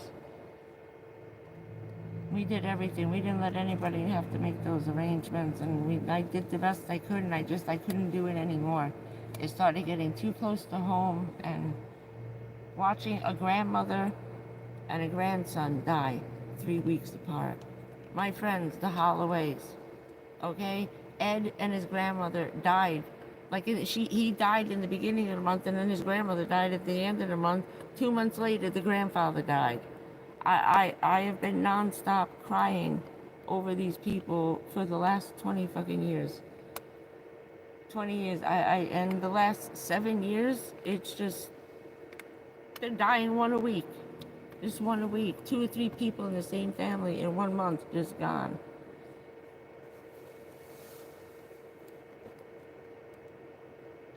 That's why I said this was way too long to do on a video. I had to do it on a live stream, so at least it would go up by itself. But yeah,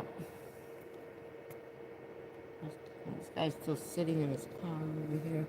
I think I might move and go down by where Barbara was parking. Right now she's staying. She's having hard time. They're trying to get her an oxygen machine, and she's staying by her daughter. Hold on 1 minute. Mosquitoes. Enough. Thank you. They are relentless. And I bought a little bug zapper at the dollar store. It don't work. Wait, let me see if the light's still on. Oh no, the battery's dead.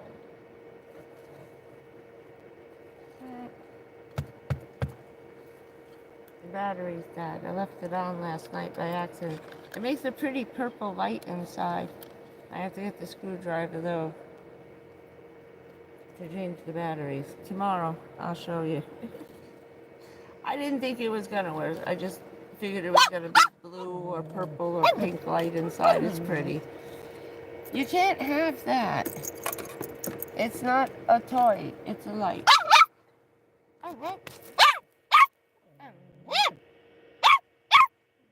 What are you being so loud about, bro?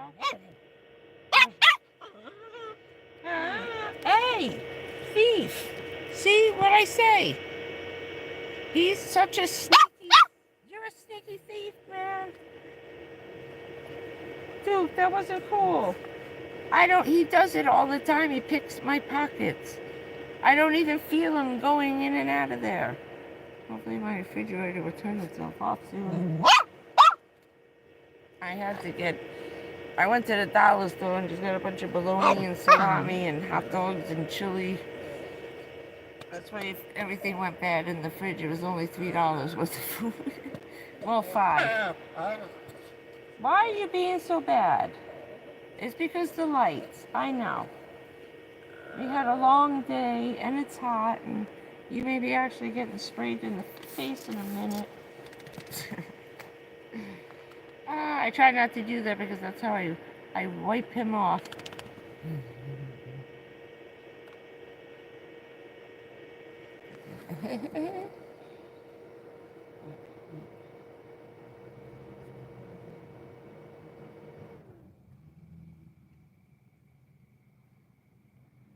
Yeah, I know, right? I told you I had gotten banned from Facebook and Twitter. And when Elon came, I got reinstated with my Twitter. I got a letter letting me know they reinstated me.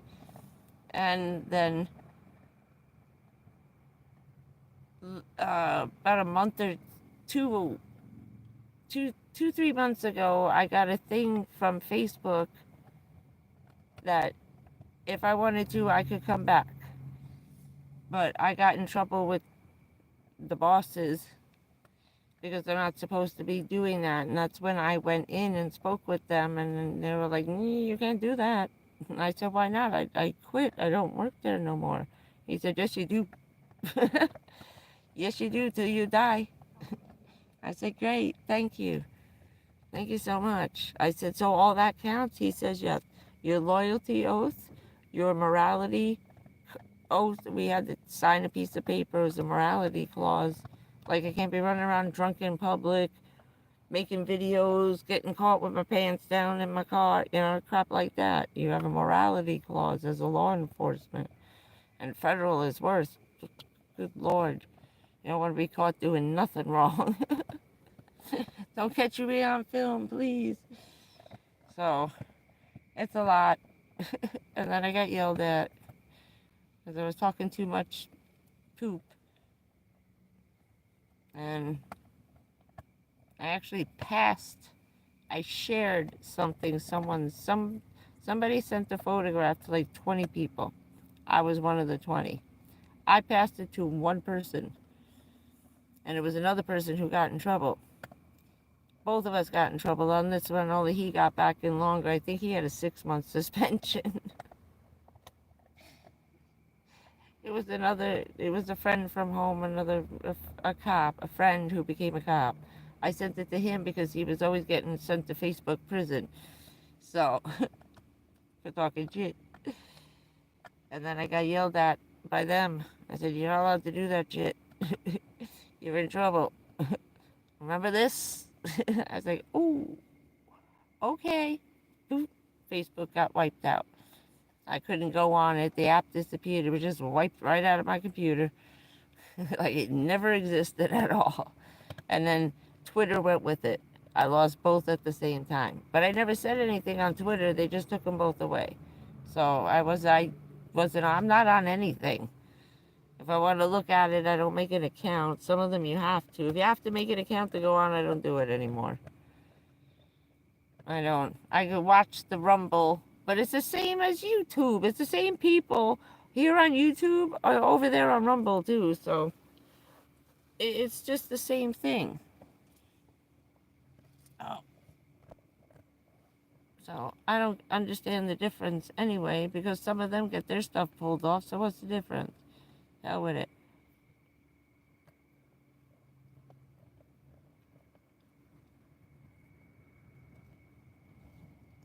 No, it's like you're a doctor. When you take a doctor's oath, you take an oath to work for the state or the government, which is federal. When you work for everybody, you work for federal. When you work for the state, you work for the state. State. But when you take an oath to protect people, even retired, you see all these retired army guys and stuff always on the news. Still, now they're retired, but they're an analyst. You never retired. You can go home and stay there like me, because I'm sick. I can't work anymore. When I had my second heart attack, that was it. Party's over. Bye-bye, night-night. That's it. You're gone. I had my second heart attack within the second year after 9/11. By 2003, I couldn't work anymore. I had my first heart attack 9 months after 9/11. I ended up in the hospital the first time. The second time, I was having a stroke that turned into a heart attack that was turning back into a stroke again. They got one of the surgical anesthesists and just knocked me the hell out and they put me in a coma. They just overdosed me with anesthesia because I was dying and they didn't know what the hell to do, that they just put me to sleep until my blood pressure went down. And then they kept me like that and worked their magic with their friggin' adrenaline and whatever the hell they did. And I woke up 5.5 hours later. I passed out at the seaport in the customs office. Knocked my computer off the desk. That was it. Gone. I was gone. I couldn't, all of a sudden I had a pain in my chest. I couldn't breathe. Sweat was pouring off of me. I went to call the lady who I dragged out the door during 9/11, and I went like this. I hit the desk and passed out cold. Everything went black. My eyes, where I went blind, and bam, hit the desk. I remember hitting the desk and then hearing all this crashes because I smashed my computer. My phone was broken, my whole desk ended up on the floor. But that was, by 2003, I was home waiting for them to decide how I was going back on the disability and what the hell was going on. Then my mother ended up in the hospital 3 times. 1 stroke, 2 heart attacks. Yep. Oh. Yep. We all had the lung issues where our hearts and lungs were so clogged full of crap that it was causing heart attacks. Our blood got very thick from the toxic chemicals, from the contamination, that it makes your blood thick and sticky like honey. It's a form of leukemia. And because we have bone marrow leaking out of our bones, it's the complicated shit. Where my doctor told me the last time that someone gave him a DVD, it was 2.5 hours. It's for medical physicians treating World Trade Tower first responders. So he got a friend who's a doctor, got him a copy of it. He only got through the first 30 minutes of the crap that's going on, and he had to shut it off. He said, I need to watch this because of you. I can't make it past the first 30 minutes because I can't believe what I'm hearing. He was crying. His wife was crying. She's a doctor too. She's really nice. I love his wife. She works out of the office as the office manager, but she is a physician.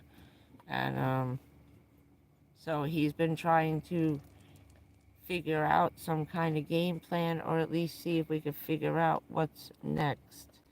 You know, what's next on the list to go wrong? Where is this leading? So possibly, if we know, maybe it's this way or maybe it's that way, but this whole thing about my liver not making sugar anymore, we did not see that coming. We missed that one.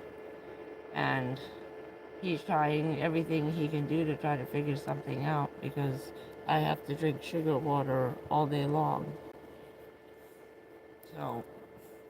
So far I've been able to be okay with that. It's harder now because it's so freaking hot. I'm not hungry and I'm eating different foods right now. So I'm having a little bit of an issue with that, but trying to come up with different ways of eating sugar. I'm starting to run out of different ways. Now I eat something till I can't take it anymore, and then I quick switch. So right now it's chocolate pudding. I got my blueberry muffins back.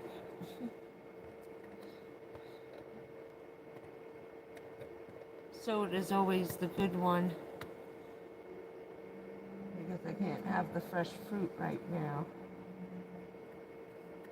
That's too many vitamins and minerals for the liver. But yeah, it makes it difficult. Oh, this dog, he went through my purse. You thief, bro. That money came. You went in my purse. No. No. Yeah, about 5 months ago, Duke ate $60, 3 20s. Hold on. Oh, no. That's where he got it. It was out of my purse. He opened my pocket. I told you he's a thief. If he were a monkey, I'd be a millionaire. I'm dying. Who cares? Dad, put me in friggin' jail. I ain't got nowhere to live.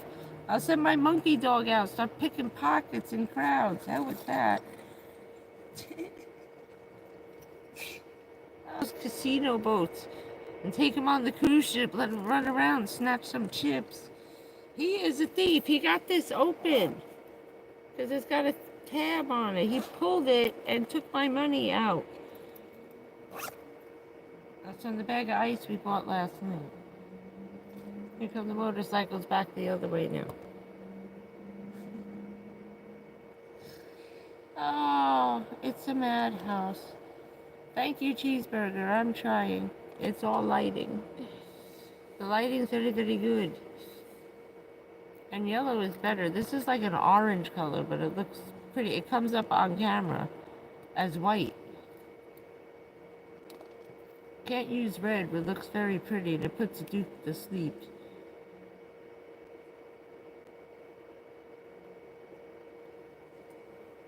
Oh, it's raining by you. Hello, Teresa.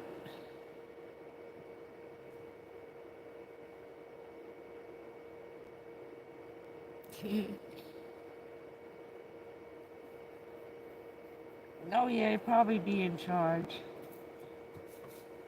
Although his uncle put the two of them in their place. So that's, yeah. Stuff out of my purse we're ripping up. Great.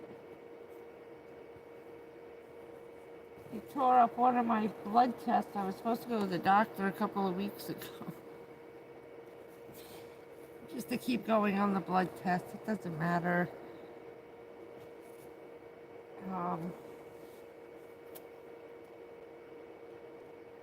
And I went out, I came back, and all over the bed was little tiny pieces of confetti paper.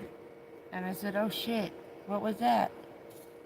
And I pick it up and I see a little tiny corner for the medical. It was my blood test paper.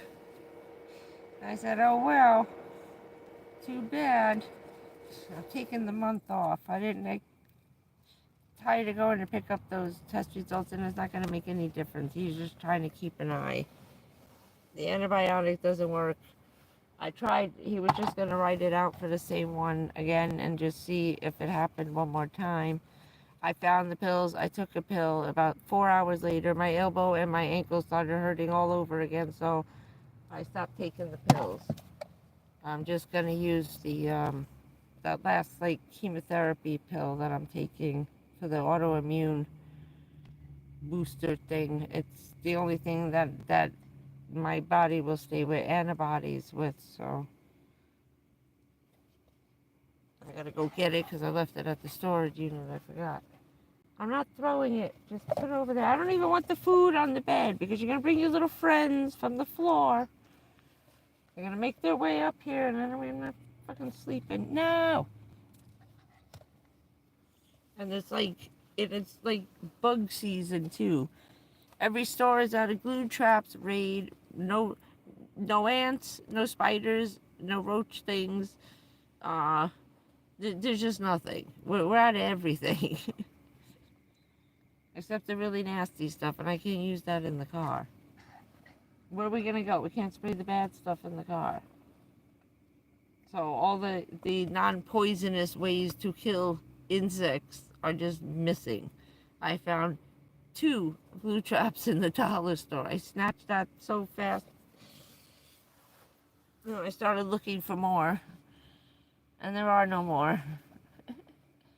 So eventually I've got to make my way into one of the bigger stores, which I haven't felt like doing, not now. I'm going to have to wait a few weeks to see if Dollar General has any next week. Right? I'm going to see if Dollar General got some glue traps. Wow. Tough guy. Tough guy.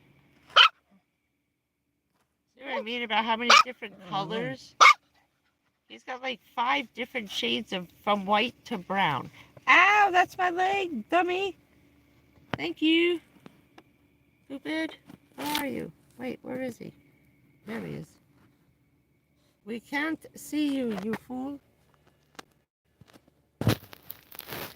There he is. There he is. What are you chewing now? What do you got? Stupid dog. Uh-oh. Oh, dude, don't tell me you did this again. Please don't do that. There he is. There he is. We got some light on Dookies. Yeah. That's it. That's all he does all day long. Chomp, chomp, chomp, chomp. This is Duke's whole day.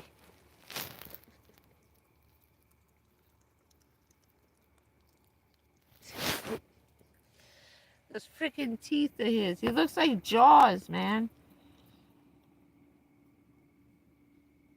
Yeah, no, too many germs.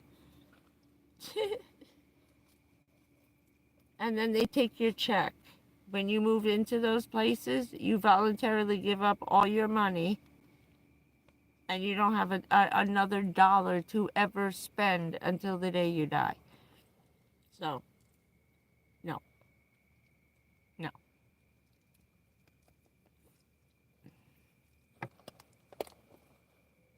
Plus, the ones this crap ain't gonna be paid for one of those real nice ones. They're gonna send me to one of the Medicaid ones because I'm military. Get it? That's why they shoved down my VA benefits so they put me in one of those shitholes. Hell no, not going there. Absolutely not. I used to help shut those places down for a living.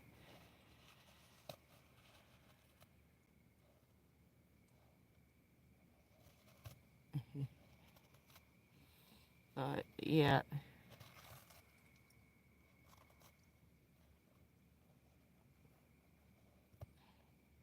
Yeah, that's what I do too. Get everything from there.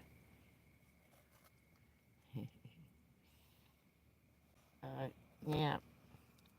Oh, I gotta find that. Now we're just tearing everything apart. I just tried to keep him busy. I gave him the paper towel tube. I thought he took this. This I have to guard with my very life, or else I gotta buy new lights. It was in my purse. So I was worried he took it out. Oh, just checking. But hell yeah, it's hot. So, oh shit. Oh, wait. Oh, hold on. Okay. Okay, we're about to get cut off here. I'm about to lose my power. Oh, I need to keep a little battery in case this idiot comes back, too. I don't want this to completely drain because I'm only down to 60%, and I think the hot dog's going to be goners. I might just turn it off and let it go. Figure something out tomorrow. I have soup and stuff. Then I got a giant can of chicken. Everything's closed tomorrow here, so I'll figure that out. The one lady that I met, she's been asking for a week. She says that there's 2 people. I think they're thinking about it, letting me rent the bedroom, you know. So, she said she'll let me know something. She may have something to be able to tell me, like maybe an option or something next week. So, give everybody time to watch some videos and decide if they want to live with me. I told her, I said, well, you tell them it might not be too long. She started laughing. I said, and also tell them if they'll take the $200 a month. I said, tell them to think of it this way. I was paying almost $1,600 a year in taxes on the double wide. That's like, $125 a month. I said $200 a month. That's like $2,400 a month. I said, if they own a house, tell them I'll pay their taxes for the year. I said $200 a month, $2,400 a year. I said just tell them to think their property taxes will be free if they can do that. So we'll see what happens. I'll figure it out. If anything, just electricity for the summer to put a small air conditioner in.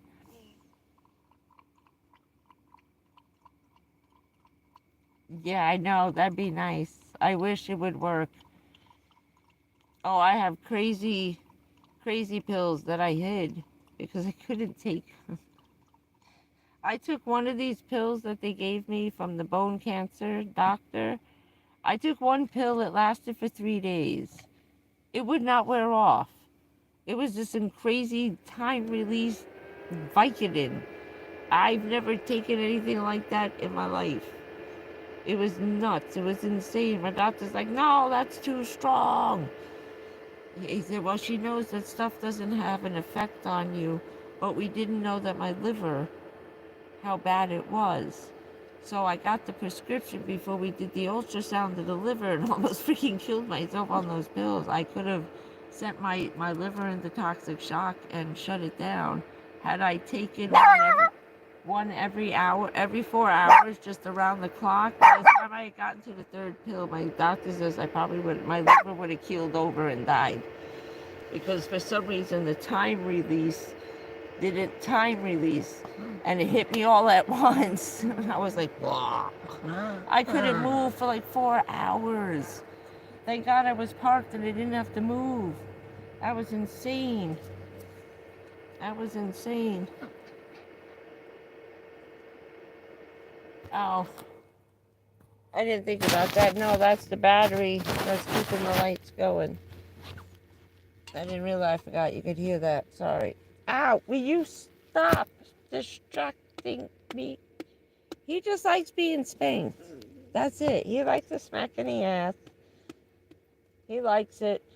Don't tell me you don't. But sometimes you look at me in your bed on purpose knowing I'm going to give you a whack. And you do it anyway. Why don't you go down there and go hunting? Why don't you catch some of the flies? He was chasing flies all day today. Driving me crazy, jumping all over the place. Stop. Look at the mess you made on the bed. Look at the bed. Look at, there's papers. You tore the box up. You took this out of the garbage. And the bone. That thing's gone.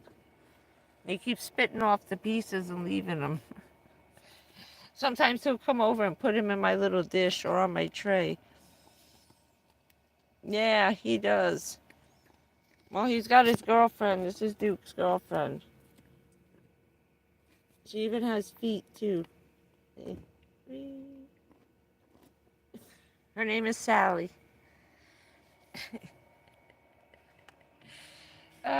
Duke's Sally. So, we're going to leave this one here. It's getting really hot. I gotta turn these lights out and run that fan. And I need to save a little of this because I gotta stay up all night. This sucks. This is awful. This stupid jerk. I'm hoping they're gone. I was gonna take a ride again throughout the other side of the parking lot and just probably go sit by Wawa for a while. Maybe get something cold to drink because it's hot. Figure see if it's either empty or it's gonna be a madhouse over there. One or the other. I won't know till I get there.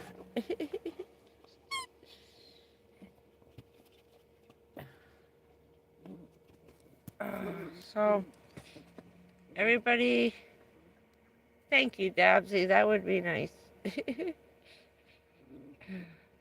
I miss my backyard. I made a little gazebo, a cheapo one, but it came out really nice. I used the lattice they use for rose bushes, and I attached it to a giant, huge, heavy-duty umbrella. Came out really nice. There's a bunch of zip ties and stuff. I had to make it too easy to take down, so when we get this tropical storms and the winds go over 70 miles an hour, you know, at 4 o'clock this afternoon, I just folded the whole thing up and shoved it into the screen room. So I missed that. And yeah, I'm about to run out of batteries on the lights. We're down to 60. So let me get out of here and hopefully save some of this so I can give you a head start tomorrow on some electric. I love you guys. Thanks for being here. Oh, thank you so much. I appreciate it. Have a good day. I'm not sure what I'm doing tomorrow. I may just stay put. I hate driving in this traffic. I will. Thank you so much. So have a good Monday, and I'll see you during the week. I'm going to see if I go back to that other park. I want to try some other places. That'll be next weekend. So, and then we can start driving around again. We got more gas money. It's the end of the month. This is the home stretch, the last 5 days. How far can your money go, right? We're trying to stick to the $10 a day rule, you know, or within 15 of anything, and that counts for gas, gummies, food, you know, the car. Oh, the oil change light came on. Remember I was telling you guys, I know my oil change light's coming on any minute. Yesterday morning, that came on. I said, well, you're waiting until next week because everybody's away. All the mechanics are gone. They take this next, 14 days, there will be no place to get your oil change except to pay $200 at one of those big places. So, So it'll wait till my mechanic comes back and I can just drive in, take a nap. While they're changing the oil, I have to get out of the car. So I'm going to go there, have that done.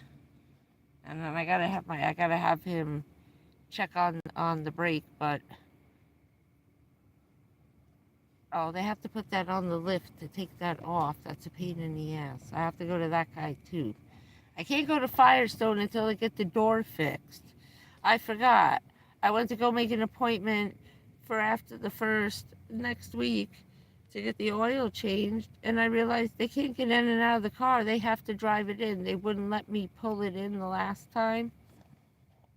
So now I gotta go to the regular, you know, garage mechanic guy on the side of the road and go back to them where I don't have to get out of the car. Oh, I give up. I was like, oh, this stinks. This stinks. This stinks. Although he's cheaper, but I have to order, if I have to, the brakes. This way I can have him look at the brakes and just tell me which is the one that looks like and it's got to get changed. I think it's just one of them. I'm almost 100% sure. I think they're just really dirty. So what I'll do is I'm going to go to the car wash everything off, vacuum out the front of the car, and do some things like that and see if I don't get rid of that. Plus, it's probably the dew in the morning. They're all wet and slippery and greasy. Everything's got to get, this poor car's got to get clean. The sand that came out of different places was just amazing. Lord. Okay. We're leaving now. I'm watching him. I'm looking at different things in my head, trying to make a list. Alright, we will see you guys later. There's the Dukeinator. Dukealicious. That's what I was calling him before. There he goes. And he's off.